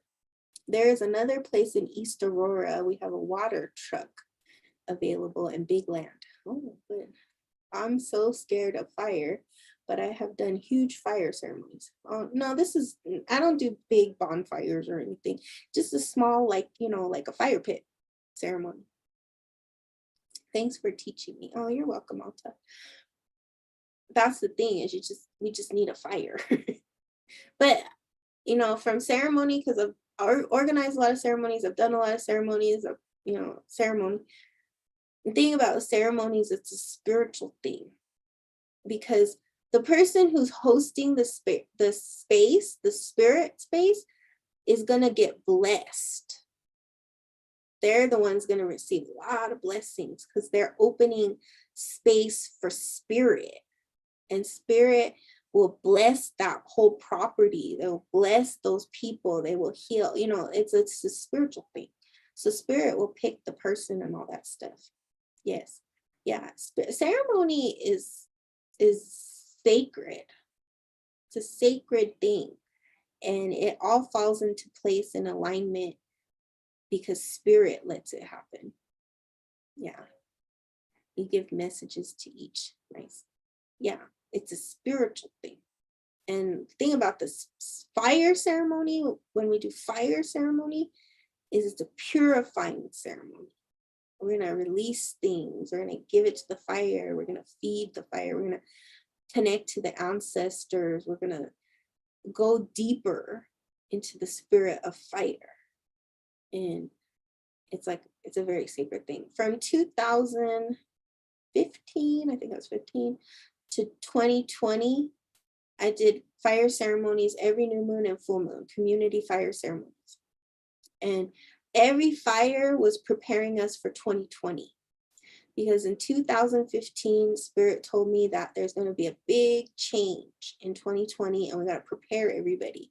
So it was like my big mission to do these fire ceremonies, no matter what. It's like fire ceremony. If it was bad conditions outside, we went inside. And then when 2020 hit, I was like, oh yeah, we needed all the fire ceremonies. So we had a lot of stuff to burn. What's in your back purple? Beautiful. Oh, I think it's the projector light. Praying for it to happen. Yes, it will happen. The timing and everything, it will happen, I know Nicole's been to my ceremonies here where we were just in a space at a metaphysical bookstore. And those were just, different ceremonies. We did water ceremonies, we did shamanic journeys, we did different ceremonies. But the real ceremony that I want to do in Colorado, and it might be in Sedona, I don't know. Sedona, I can do ceremonies when I'm there, but here I don't have a space for it, is a fire ceremony. So if it happens in June, it might happen in June. I don't know. I'm just waiting on space, and it has to feel good. It has to feel right. And who knows what will happen between now and June. So I know it will happen. It's just we're in a transition time. But in the meantime, we're gathering our community for everybody to come. Sedona's nice. Oh yeah, Sedona's awesome. And maybe one day you guys can all come to Sedona, and I was telling everybody I have a permit so we can go on the land and do ceremony, and maybe we'll have a fire ceremony. I also do cacao ceremonies. What about Tulum, Mexico? Oh, now you're talking about awesome places. Tulum, Chichen Itza, Yucatan, Hawaii. I've been invited to Hawaii. I've been invited all over the world to do ceremonies. And, I'll go. Just has to all align. Because a lot of people say stuff and then they don't follow through. I might buy there. Oh, if you buy there, we're going to Tulum. That'd be awesome. I have a friend, she always goes down to Mexico and does stuff. One place I do want to do a ceremony one day is the Big Island. I think that would be awesome with that volcano energy. Yeah, perfect. I know. Anyways, ceremony is a sacred thing and it'll align when it's ready. You need a friend. Yeah, grab a friend and let's go. I have a friend in Greece. She's a healer, and she wants to put together, she's in Egypt right now doing a spiritual tour, but she wants to put something together in Greece and Egypt. So they may align. But we'll see. I don't. But I think it would be awesome. She lives on this island in between the what is that? Zeus and Athena temples. Yeah, Zeus and Athena temples. All right. Does anybody have any other questions? You guys all want readings tonight?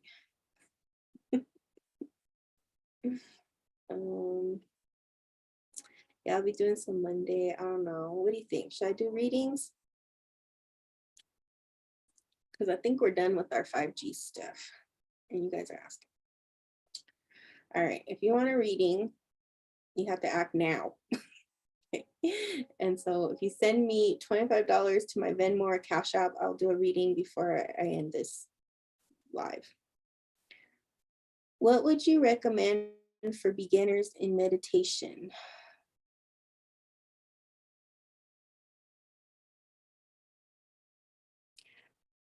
The 1 minute, the 1 minute morning, 1 minute noon, 1 minute, evening. And then join me on Meditation Monday. And if you can't join live, watch the replays, because that's what whole Mondays I'm going to do, is talk about meditation and how to grow your spiritual practice. Speaking of ceremonies, what are your thoughts on ayahuasca? Yeah, ayahuasca is powerful. That's grandmother. That's a calling. You got two that want them. Okay. Yeah. Okay. Good night. All right, guys. Time to jump on that payment, loves. Get your reading. Thank you. Good night, Z. Yeah. So if you're like, okay, I'm done, it's a good time to pop out. The Venmo is in my bio. Let me put it in here. Venmo is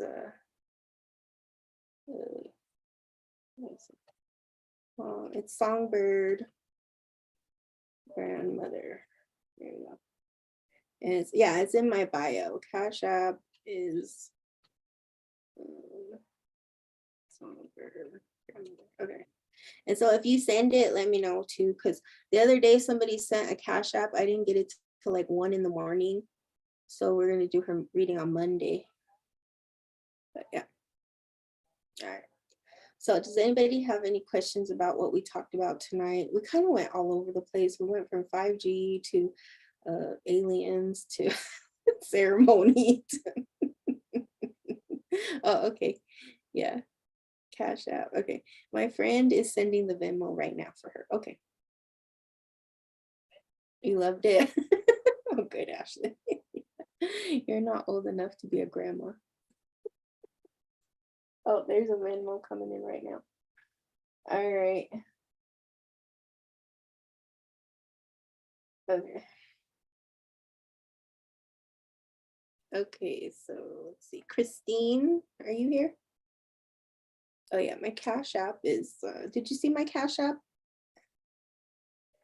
Okay. The Cash App is this. Okay. Is Christine on here?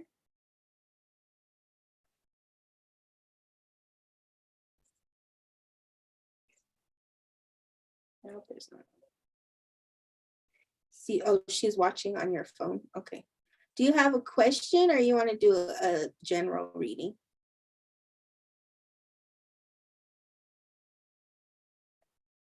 I have to change this song. I'm sorry.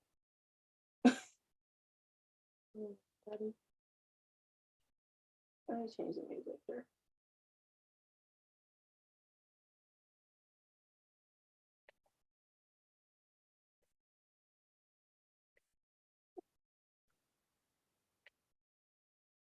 Oh, general. Okay. All right. So we're gonna do a reading for Christine. And if our people are leaving, thanks for joining. I'm gonna do these readings and then I'm gonna call it a night.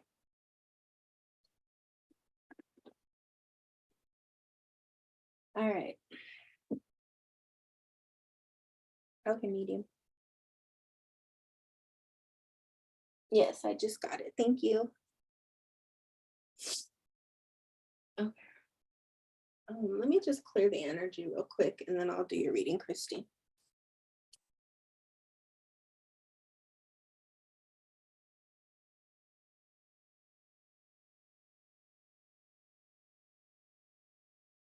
Okay.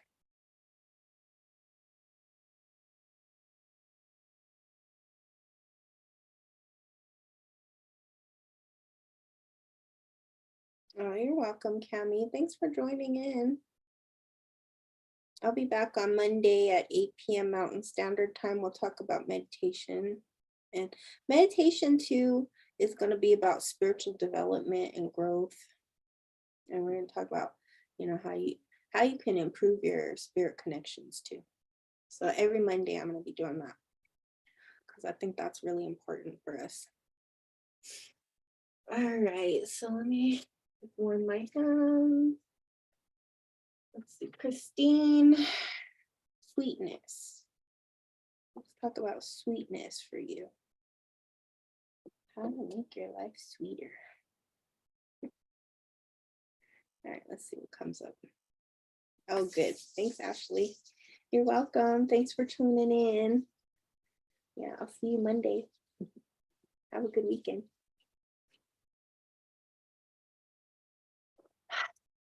Oh, you almost missed the live, Judy.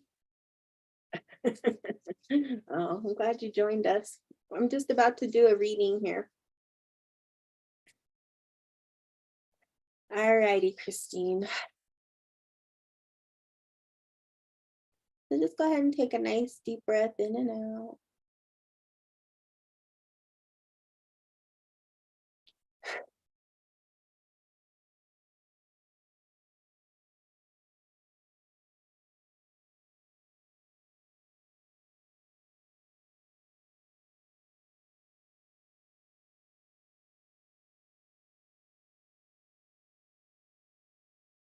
Okay, so the spirit world is telling me that, well, I'm going to describe the image and I'm just going to keep going with it. So the image that I'm getting for you is that you're touching a cactus but you're afraid that it will prick you.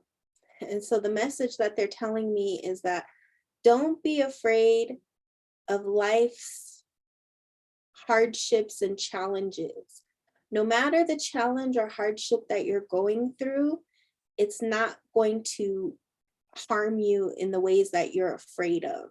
Because they're saying like you're a little too timid, a little too shy, a little too nervous of encountering any kind of hardship or challenge, like the prickles of life. And so they're saying, don't be afraid of that. And the spirit world is saying to hold your head up high and to walk straight, no matter what difficulties and challenges lay before you, because you can survive them. They will help you to grow stronger, and you will learn from all these challenges that you are going through. I do feel like you're kind of in a desert right now, where it feels dry and arid and lonely and kind of confusing.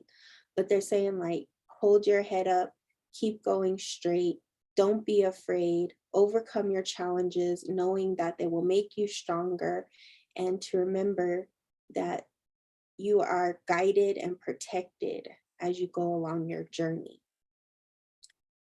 They're also saying that you're a very kind and caring person, and don't let the world harden you. They're saying that in the next 3 months, you're going to have some rapid changes. And this is why this message is coming to you, because you're going to have to remember to hold your head up high and keep going no matter which way the wind blows, because you're going to overcome these challenges. And by September, October, you'll understand more about why these things happened, and it'll boost your confidence and your courage.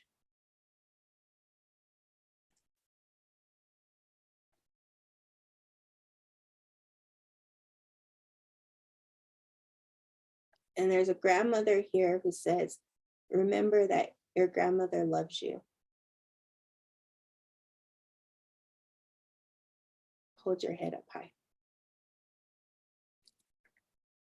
So let me know if you have any questions.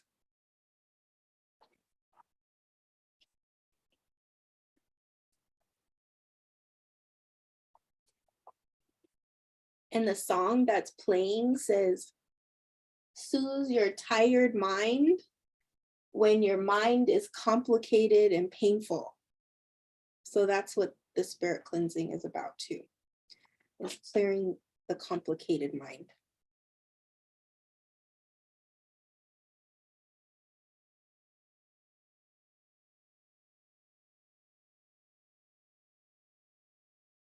Thank you. Do you have anything about my intuition?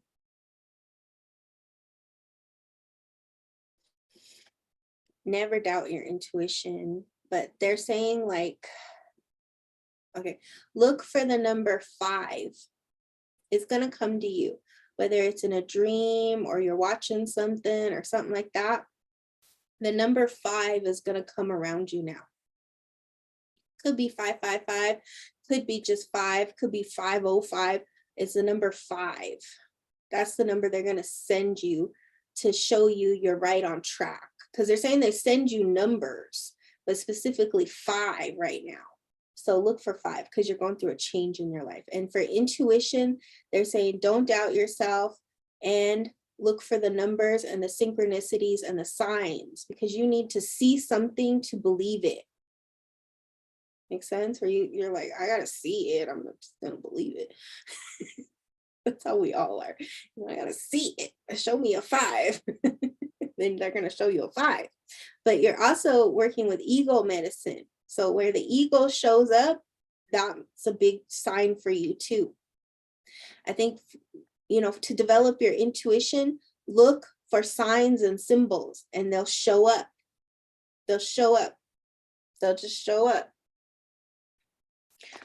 I don't know if you know this, but you work with herbs, okay? And this one, you know this herb? Who knows this herb? Smells really good too. So I think it's work with this word. It's star anise.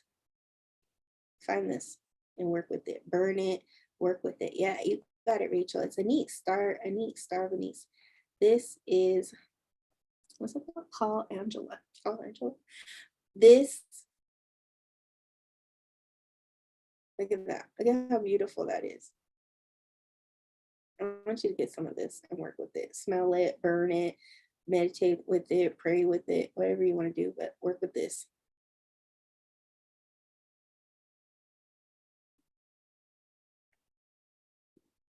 Oh, you didn't. Maybe that's part of it. Call Angela. Just kidding. Angela's got the answer for you. Just kidding. Sounds good. Thank you. You're welcome. It does smell wonderful. It's going to help you with your situation. Work with that herb. And they're saying something about your finances are improving. All right. You're welcome. You know, Ashley, there are no accidents. Isn't that funny? Watch Angela show up.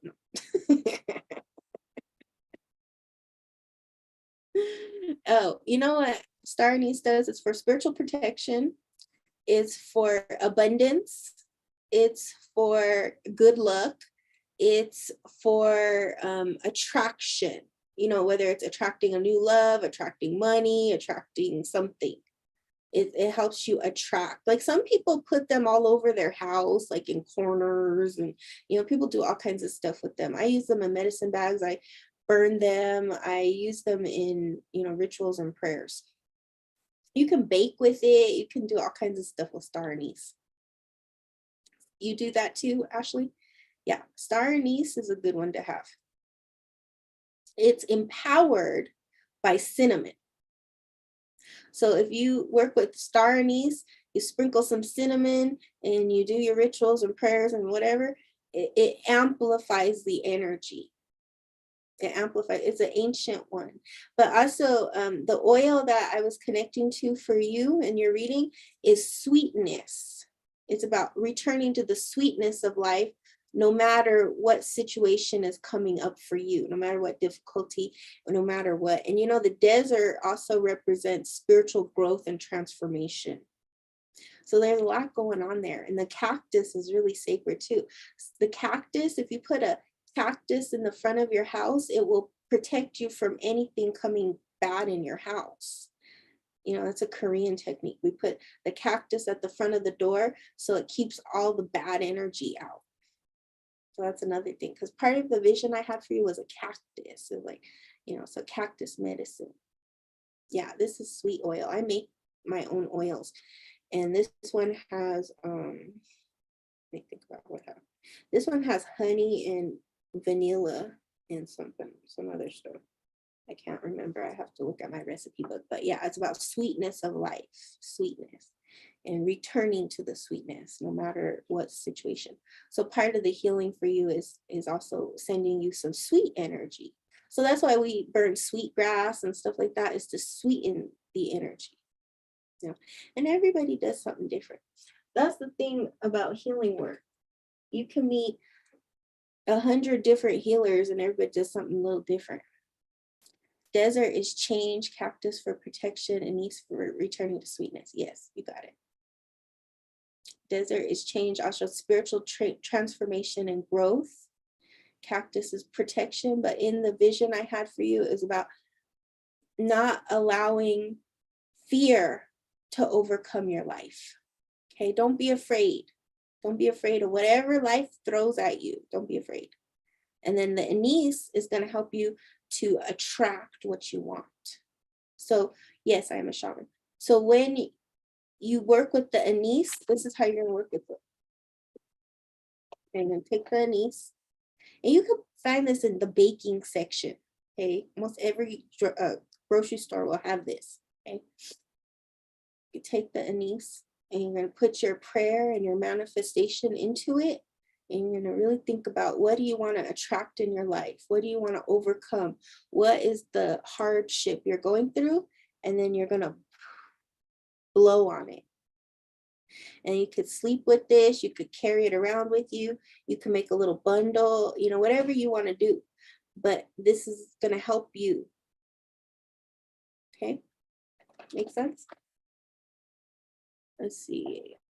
Have you heard of Lemurian singing crystal? What is it for? Yes.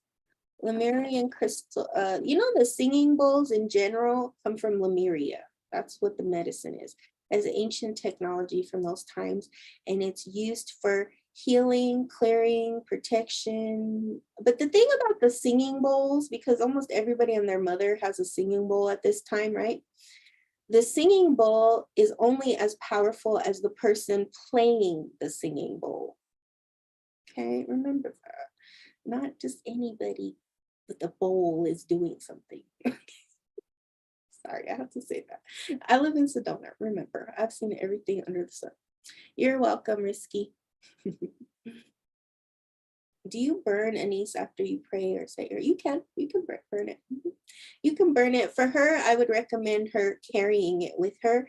And then when you're done, like you feel like, okay, I'm done with this. I've attracted what I need. I've healed what I needed. Then you burn it. Yeah, give it back to spirit. And one day we'll talk about that stuff, because there's a difference between if you burn it, or if you carry it, if you bury it, if you put it in the water, you know, that all is different medicine. Make sense? So now we learned something different today. Okay, so we got Christine, and next is Medium. Are you ready?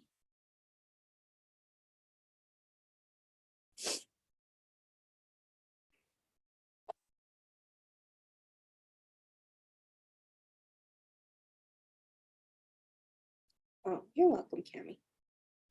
Yeah, star anise. And then for you, Cami, I recommend you sprinkle a little cinnamon on it. Okay. Kimberly, are you the same as Medium? Okay, okay. Sorry. I have some issues sometimes with the names because they change on me, but okay. Sorry. Did you have a question, or what do you want to do, love? You're welcome. Okay. Okay, there you are. Did you have a question, or you want me to do a general, or what would you like to do?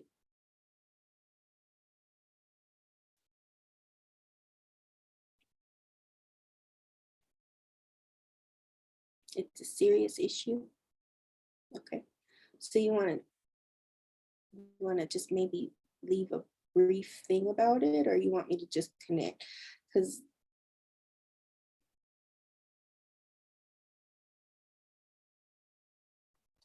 I want to make sure we get your question answered. If it's a direct question.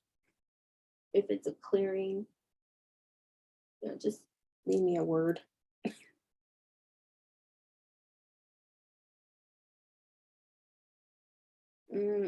No, it depends. Sometimes I randomly pick an oil, and sometimes mm, yeah, usually it's random. It's not random though. It's like spirit, you know, calls me to something. Wait, let's see. I think for her is healing. We got the healing oil. All right.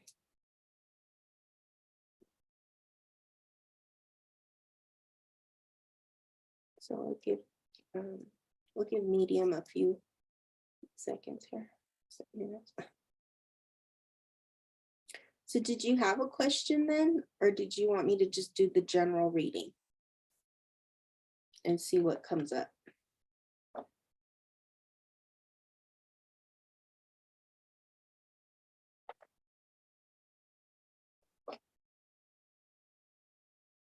Oh, but Judy, for your question on the singing bowls is for healing and hiring your vibration and removing stagnant energy.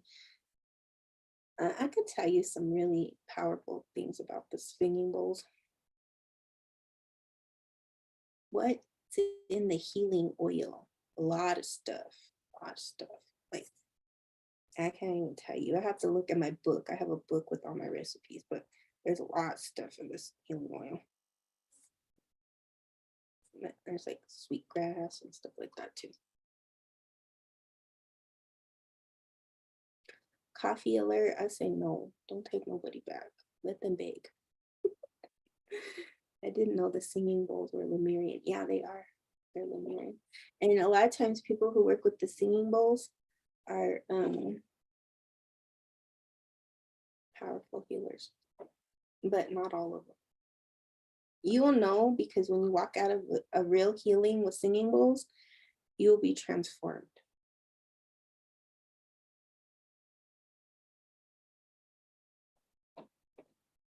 And those bowls can be very powerful. All right, so are we ready, medium? I'm just waiting for medium. And see, the longer you let the oil sit, these have been brewing for about 2 months, maybe, the stronger they get and they take on a new energy. Ooh, sweetgrass and the sweet oil. Yeah, I put some sweetgrass in there. I have 2 of the small metal bowls, but love the crystal ones. Yeah, they're different frequencies. Actually, the metal ones, they say have more energy.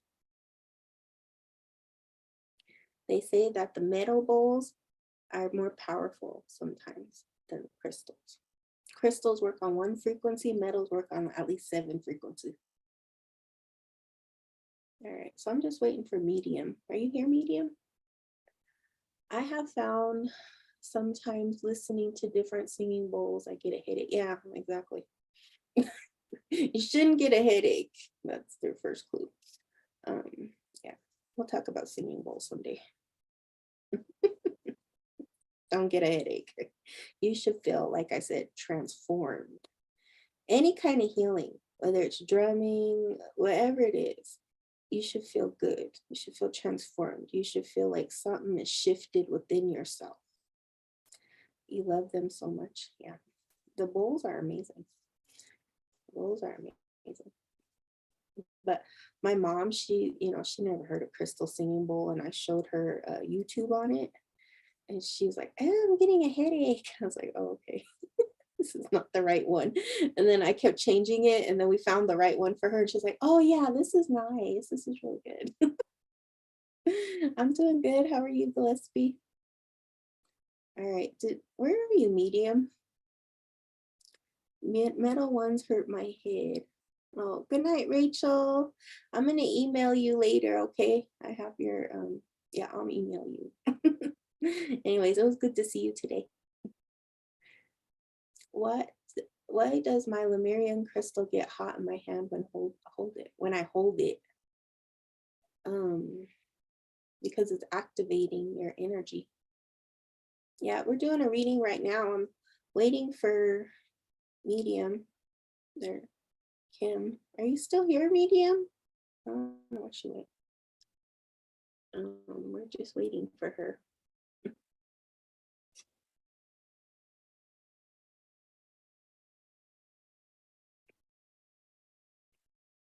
Kimberly Wage Makers. Yeah, are you still here? Where'd she go?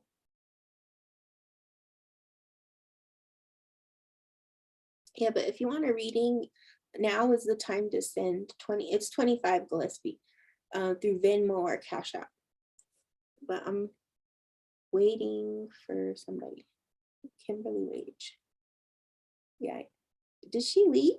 Is she not in the room anymore? Where'd she go? She said she wanted a reading. There she go. Let's see. Do we see her on my list here? Let's see. I don't see her on here. I know that's not everybody though. Where'd she go? She left.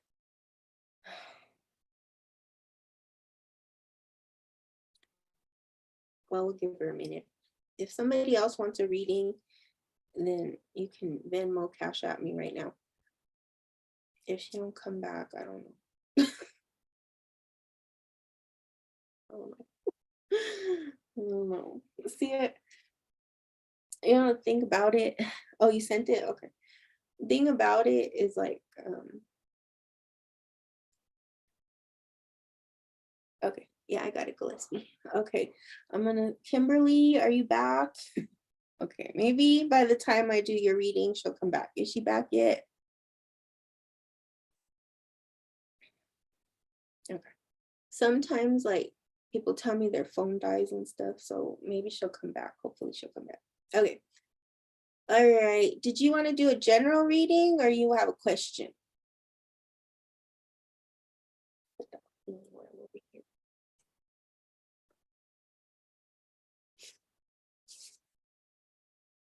Oh, she just joined. Are you back, Kimberly?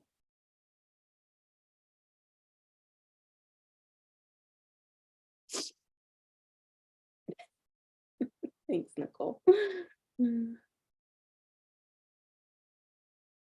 Let's see if she's back or not. If not, we'll move to Gillespie. You want general? Okay. Oh, then she's gone. Maybe she's having some connection problems. We'll see. You know, that's the problem with this technology. That's why we need Shungite, right? All right, Gillespie. Well, we'll jump into your reading, and then if she comes back, if anybody sees her come back, tell her to stay. All right. All right, Gillespie. So for you, I'm doing protection oil. Okay, so it's really important for you to work on spiritual protection and cleansing your energies and all that stuff.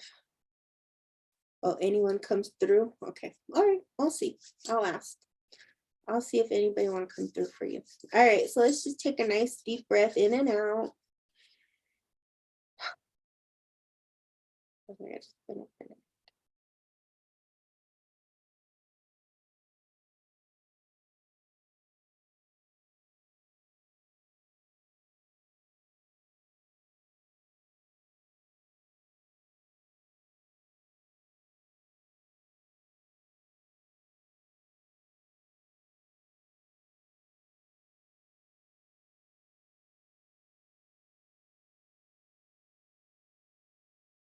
okay, so the first thing they're telling me is don't worry about the finances.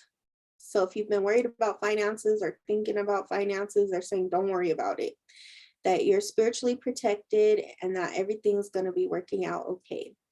There is a grandmother energy around you, and she's saying that there was a shift of energy that you recently went through, and you may have felt more clumsy or off balance or off energy, and it's because you just went through some type of shift of energy. So it could have been a change in your physical reality or a change in the spiritual reality, but she's saying like you're going through a change. And they're saying like the things that you used to treasure, you're starting to lose interest in, and then other things are starting to perk your interest more. So I feel like it's more of a spiritual change, but it's also a physical change. And so this grandmother, she's got her hair back in a bun. She's wearing like a dress, and I feel like she's one generation above. So this is your actual grandmother. She's saying, take your time. You don't have to know everything. You don't have to know all the answers, but take it one step at a time. And they're also showing me the number 7. So 7 is going to be the energy that you're working with right now. 7, you're going to see 7, 7, 7, 7, 7, something, 7, everything, 7 days, that kind of thing. Yeah, she's saying, take it one step at a time. Do you have any questions?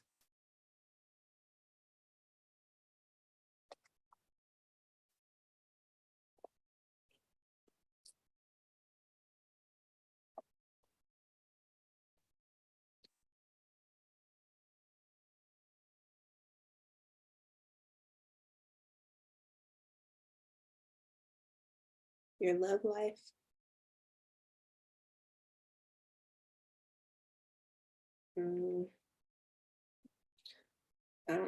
Right now, they're saying your love life is like null and void. So did you cancel your love life? Oh, there you are, Kimberly. I was looking for you. All right, I'm gonna finish up with Gillespie and then yeah, we see you. We were looking for you, but you're back now. Okay. Does that mean anything to you, Gillespie? Because yeah, you feel that part, Ashley. Your phone died. See, I was telling people that yeah, probably your phone or something died. But you know what I mean, Gillespie. She's saying you null and void. What happened with the null and void? What happened though? What are you doing with that? Let me ask her. Hold on. You've been in a relationship 6 months.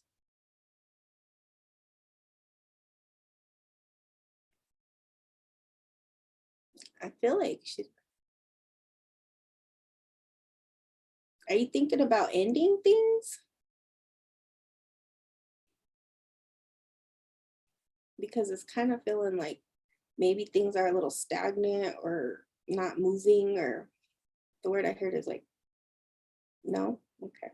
Well, if it's not, then what I would suggest is spicing it up again, you know, like doing something new to the relationship. Yeah, because they're not showing me like movement in the relationship. And she's saying like, let me see what that null and void is about. Maybe you feel like you're in a void with it. I don't know. But they're not saying like things are moving forward or backward. It's just not moving. So I would recommend doing something to bring new energy into the relationship so that it can deepen. Make sense? One last thing. Could you see if you could get to my uncle? My Uncle Bobby. You can see. Okay, then you're good. Your Uncle Bobby. Okay.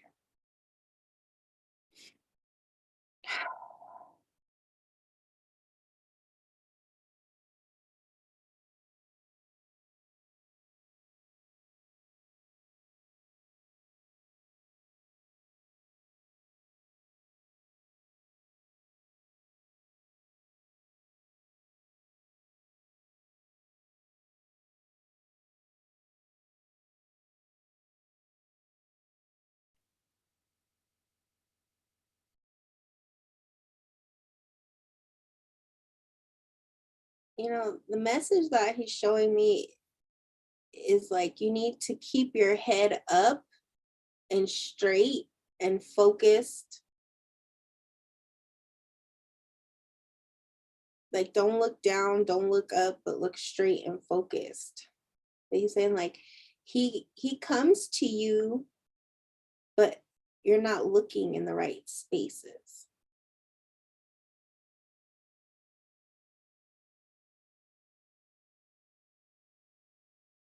Oh, okay. I think it's more like about honor. The thing with your relationship is about honoring your voice and yourself in this relationship. And that's what's going to move it forward. But this man that,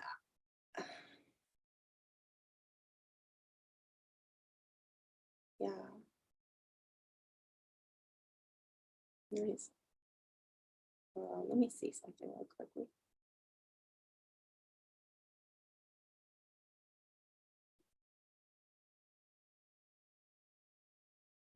I don't know. The thing I really feel with when I connect to your Uncle Bobby is a lot of pain in the heart.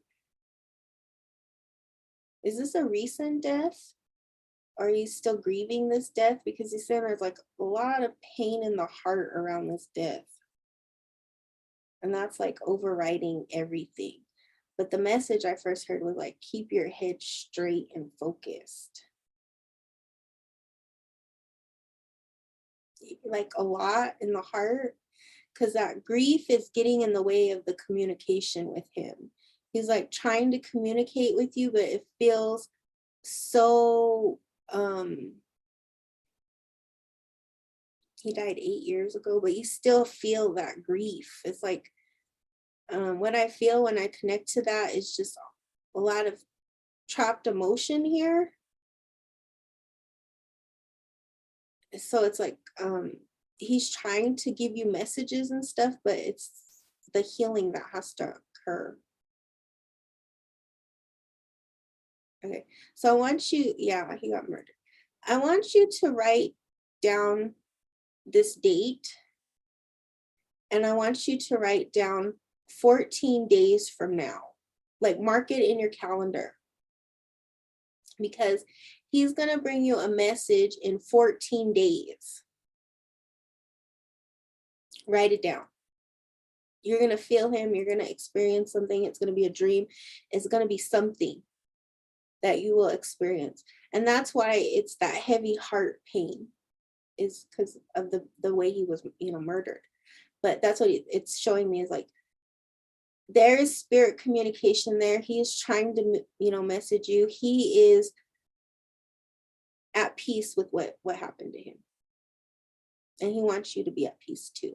But he said he's going to send you a message in 14 days. And you know what he showed me is that you've been trying to connect with him for different people. He's like, you've been spirit hopping. You've been going around to different mediums and stuff to connect to him. But what you need to do is connect inward and write down the date. Today's the date, and then count 14 days from now. And then that's the day. Like, something's going to happen between those 14 days. But know that he's at peace. That's the biggest message, that for your heart healing, he's at peace. So it's like, let's find peace too. Make sense? All right, no more spirit hopping. For a little while anyway. Yeah, that's what you needed. That's what you've been waiting for. That's what it's like. That's the heart healing. You know what I mean? That's the heart healing. Yeah, you can connect directly. That's what you need. That's what you need. And that's what he's saying he's going to bring you. So allow it to happen naturally.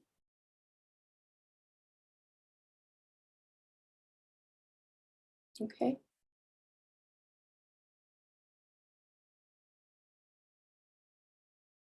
Yeah. Yeah, Gillespie. Move forward in your relationship. Don't null and void it, but move forward. Okay. And part of moving forward is trusting the process of love. And do something fun together. Spice something up, make it fun again. Okay. But yeah, don't worry about your relationship. Your relationship is fine. It's just like, let's move it forward. Let's go forward. But first, it's like, healing that. Because the thing about your uncle is he was very close and meaningful to you. And he's still close and meaningful to you. And as you open the veils, you'll feel the connection. You'll feel his spirit. You'll feel his presence. And it will bring you peace, not turmoil, not chaos. It'll bring you peace because he's at peace. So that's all he wants you to know. Okay? You're welcome. Okay. So I'm going to clear the energy. I'm going to clear the energy, Kim. I'm glad you came back. We were looking for you. Oh, I'm so glad you connected tonight.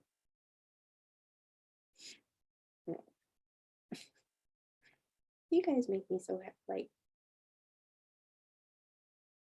genuinely grateful, because I know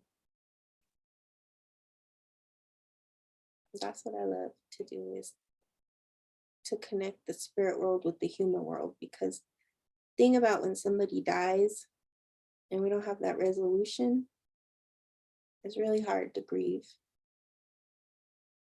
And then when we find the resolution, we can heal our hearts. Oh, I love you too. I'm so happy that you came on and we were able to get your message. I'm gonna do a little clearing now.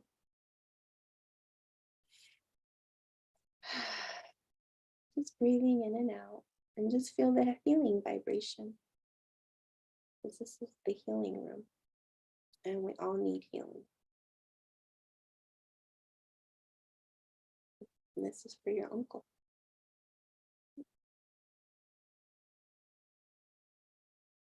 Okay. Alrighty, Kimberly, let's see here. Mom used me 6 months, promised house and move in, stayed with hubby, wants money, need to sell now, tired of her abuse, but she's scary. Oh, geez. Alrighty, Kim, well, let's see what's going on here. You know, yeah, because Gillespie was healing oil. Okay. And then I think yours is protection oil. So that makes sense for your situation here. Let's see what's going on. Alrighty, Kim. Let's take a nice deep breath in and out.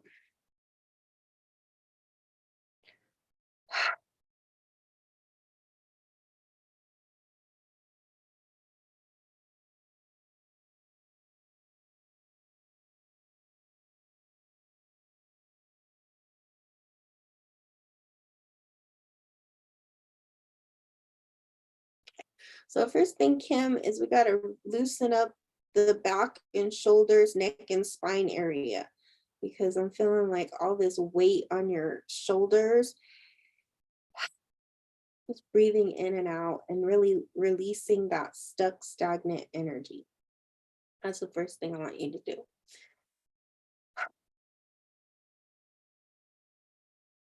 And what they're saying is that the contract that you have with your mother is one of narcissist empath. So your whole life and your whole dynamic with your mother is that she's a narcissist and you're an empath. And it's been a very challenging, trying relationship. But what she teaches you is how to stand in your power. But most often what happens because of the trauma of the past is that you allow her to take your power. And now it's time to bring your power back into your body. It's time to bring your power back into your heart. It's time to bring your power back into you and say enough is enough.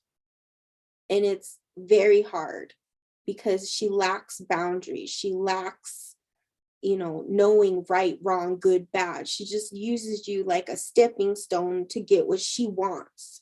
And it's like never enough. And now in this moment, I want you to breathe in and out and say, I am taking my power back. Yeah. No, I'm going to take my power back. I'm taking my house. Take my power back. That's your lesson with her, is you get your boundaries. See, say, now I'm getting my boundaries and she's getting mad. Let her get mad. Who cares? But you just call in your power. She calls in a lawyer. It doesn't matter. It doesn't matter. You're spiritually protected. Spirit's got you. She's got you. Don't worry about her. Don't worry about her. Don't worry about her. I want you to practice that tonight. I call back my power. I call back my power. I call back my power. You can do that before bedtime. Get into a mantra with that. I call back my power. I call back my power. I call back my power. Because Spirit says they're going to work this out for you.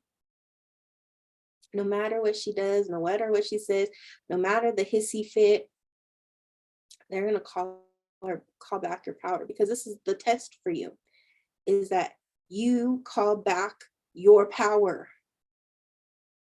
The law of nature, yeah, is calling back your power, because you're a powerful being. You don't need to live that cycle anymore. You've already been through the ringer with her. This is a very difficult relationship, but it's about calling it back. Oh, well, call her bluff. Call her bluff. Say, okay, fine. Don't worry. Don't worry about it. I already see it. Don't worry about it. The Spirit's going to help you. That's why you got spiritual protection today. That's what we're going to blow your path, is spiritual protection. And don't let her scare you and bully you like she has your entire life. Don't let her do it. Yeah, you're safe. You're safe. Don't fall back into the smallness of yourself. Don't do that. It's going to be a powerful moment for you when you overcome this challenge and obstacle with your mother. Because what it is you don't get respect from her. She just bullies you and she tries to bulldoze you because she knows that you'll cave in. Don't do it. Trust your guides. Trust the spirit world. Trust. That's going to be your biggest lesson in faith, is trust. But when you overcome this mountain, you're gonna understand the power of spirit. You're gonna understand the power of spirit, because I already see it. I already see all the spirits around you. And they're saying, no, not today. Not today, Mom. I love you, but this is not the way it's gonna go. Doesn't matter. Doesn't matter whose money it was. Because ultimately that was spirit's money for you to have that house.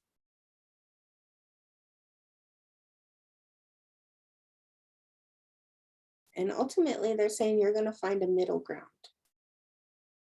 Right now, the emotions and the energies are so high, but eventually the flame will come back to a medium.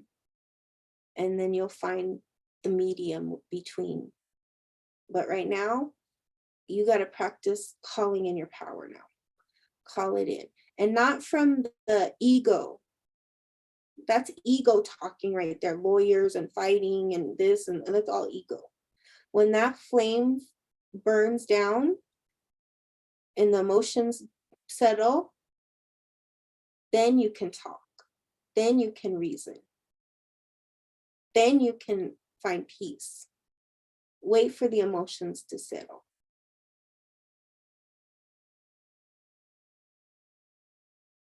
Yeah. But you want to do that, but you don't want to do that. That's the part. You can't reason with her. Not now. She's flaming. Wait for the flame to burn down. Yeah, she's a narcissist. That's how narcissists are. That's your lesson with her. That's how you became an empath, was through your mother. Because she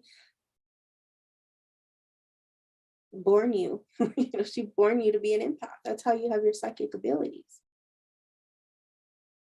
But this is also about, what do you want? Yeah. This is the end of the people pleasing. That's why it's a ferocious death. Ooh. Are you having back pain? Because I just got like this back twinge. Ooh. Yeah, it's all the same. Narcissist colonization. You want peace in my house now.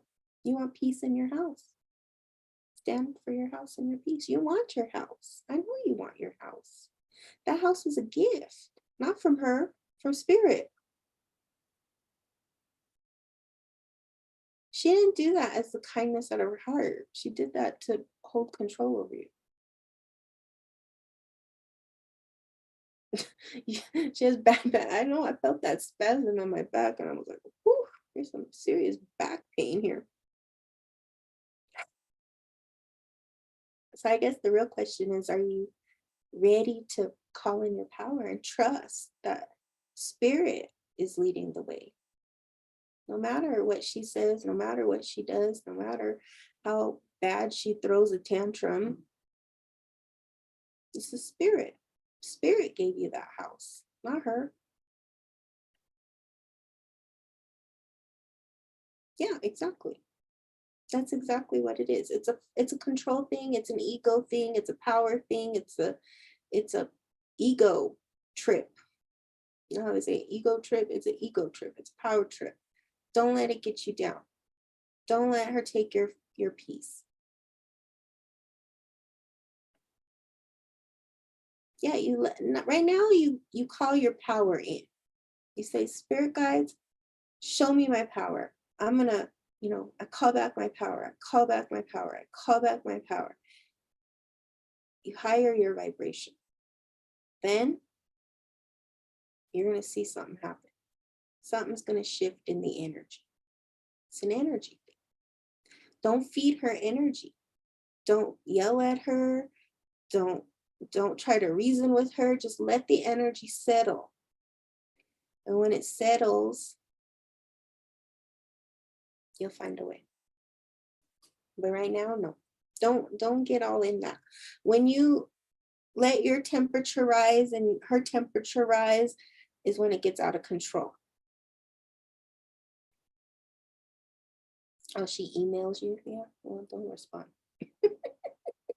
You know the way to get rid of a narcissist? The way really and truly to call back your power from a narcissist is ignore them. Because all a narcissist wants is attention. She's doing all that, saying all of that to get on your nerves, to get attention, to get your energy. And you just say, give me some time. We'll talk about it in time. When I'm ready. When you're in your power. When you're not triggered. That's the thing. Because when we're all triggered up, we make bad decisions.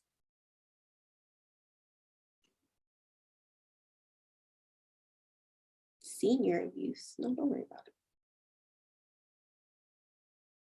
it. You know that's not true. What the spirits are saying is you always wanted to just be loved. That's all you ever wanted from your mother. But because of her own trauma and her own stuff, love was not what she could give you. Not in the way you wanted it. You know what I mean? That's all you ever wanted from your mom was love. But she was so traumatized up that she couldn't give it to you. Yeah, she can love. So it's okay. That's her love. Her being like that, that's love. It's okay. It's okay. Because look at the beautiful person you became despite that. Look at your heart for humanity, your heart for service, your ability to give. It's incredible if you think about it. So I want you to tonight call back your power. Call back your power. Don't feed this. And know that the spirit world is going to help you. It's a big faith and trust. But don't stand down. Hold yourself up high. Okay? And Judy also says that's what her mom was. It was difficult, but she loved her. How to love in the face of hate. That is a warrior path. Yeah, you're going to be scared. It's okay to be scared, but you call in your power, call in your spirit, and you follow spirit's guidance. You just let the energy calm down, call in your power, do some breathing exercises with neck, shoulder, and back, and know that everything's okay. Okay, don't let her trigger your stuff. Don't let her do that. The reason she's doing that is because she's scared herself. She's not aging well. She's not in her right mind. You know? The sad thing about a narcissist is that narcissists don't age well. They don't like aging. It's really hard for a narcissist to age.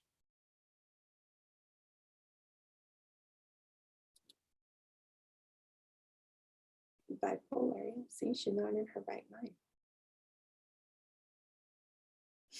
But just know we're all praying for you. We're all praying for you. I'm praying for you. I'm sure a lot of people in this chat room are praying. Everybody probably been through that. We all know what a narcissist is. Oof. And we live in a very narcissistic world. This is their world. But you're in a safe space. Of course, we're praying for you. You're going to make it. You're going to make it. It's going to work out fine for you. So don't let her bully you, okay? Yeah, I know. It is unfair. But just know that she's sick. And there's nothing you can do, but you can love her, but you gotta love yourself. You know, you gotta take care of yourself too. And abuse is abuse. You don't need to take care. You don't need to stand for that.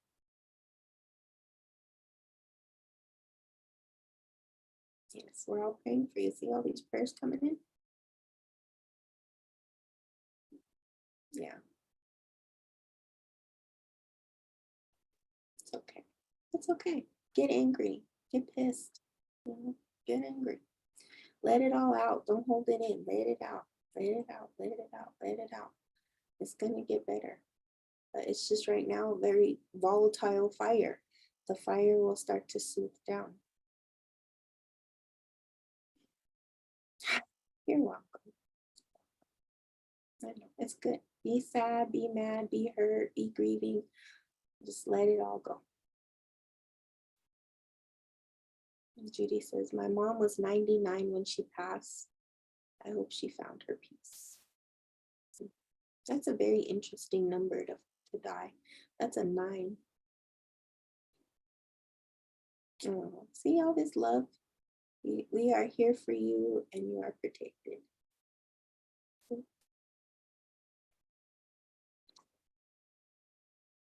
I know. I know. That's the thing about that empath narcissist dynamic that I often talk about, how, you know,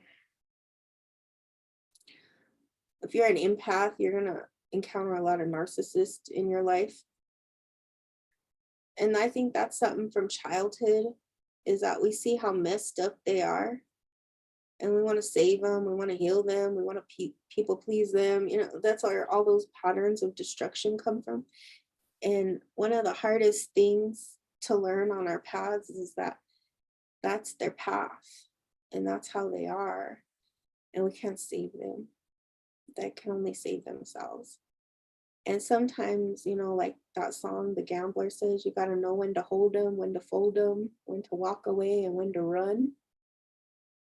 That's like words of wisdom, because we have to know those things. We have to know, is it time to hold it? Is it time to save it? Is it time to walk away? Is it time to run? Right? Don't be afraid. Don't be afraid. Yeah, because it comes from people we love, so we want to see them healed. Yeah, we love them. We want the best for them. I mean, this is the person that birthed you into the world. Of course you want them to have the best life. Of course you want to save them. Of course you want to heal them. Of course you want them to be a better person. And unfortunately, you know, one of the laws of the universe is that if somebody doesn't want your help, there's nothing you can do. That's why in healing, I always tell my students, you can't heal somebody who doesn't want your help. It just doesn't work that way. They don't give you permission to heal them. So it just doesn't work. And I think that's the hardest thing for a healer, because it's like, you want to heal them, you want to help them, you want to, you know, make their life better, because you know you can. And then we can't, because they don't give us the permission. And it's a struggle. I'm too empathic. That's why I do so much free. You know, I feel pain too deep, and I thought I could save her from her hell. I tried, but at 73, she's never gonna love me. The thing is that it's not that she don't love you. It's just that's all she's capable of. That's her love. But it's not fulfilling your needs. But that's her love. And that's all she's capable of. She's doing the best she can. And that's the hardest thing. I healed her cancer, but not her brain.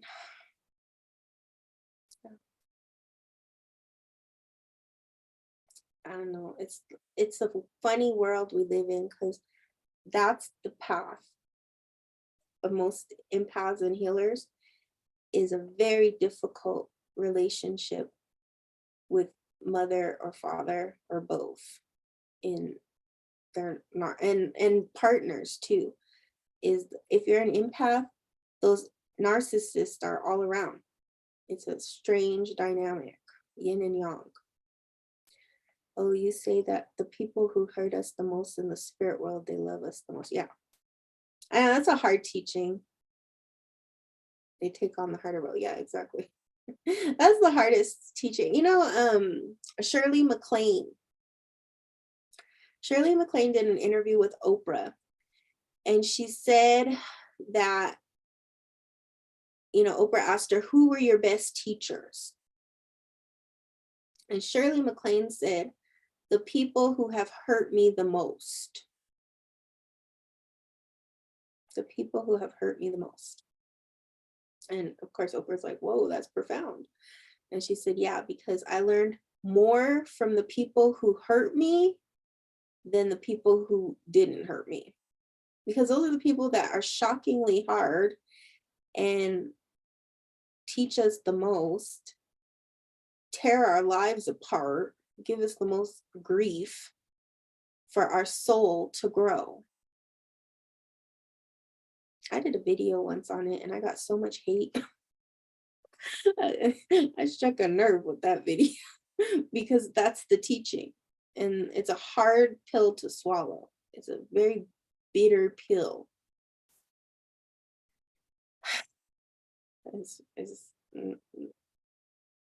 Yeah. But on a higher perspective and a higher realm, that's why we call in those teachers, for our soul to grow. And that's when you're on a soul path. When you're really here to grow is when you have people who really hurt you. No, you love Shirley. Yeah, she's great. Yeah. Don't hurt yourself, Kim. Don't beat yourself up. You did nothing wrong. You did the best you can. And now it's just time to take care of you, okay? Take good care of yourself. Cry, release. If you can, do a spiritual bath. And just know that the spirit world is helping you. You're not alone. You're not alone. I know a lot of times when we go through these kind of painful times in our life, we think we're alone, and we're not. And that's one of the biggest messages I always tell people. And that's why I like to be on these lives now. Because, when I first started doing readings and shamanic work, this wasn't available, this technology. And now it is. It's because to think about all the people in the world who are in pain and suffering right now, thinking they're alone. And maybe they'll find a space like this online and know that they're not alone, that they're not suffering, that the spirits are really here. And also those who are in this room, we don't know each other, we can't see each other, but you can tap into the love.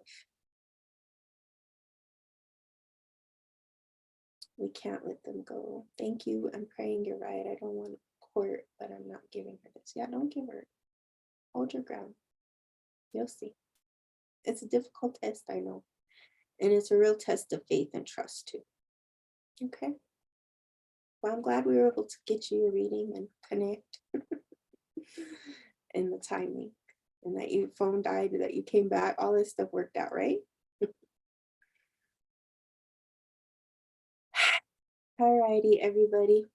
Well, thank you so much for joining me tonight. I'm going to be back on Monday. We're going to talk about meditation. So bring your meditation questions.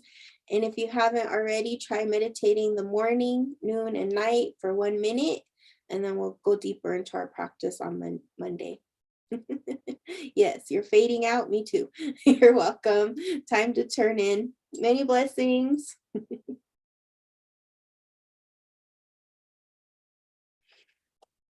Bye, YouTube.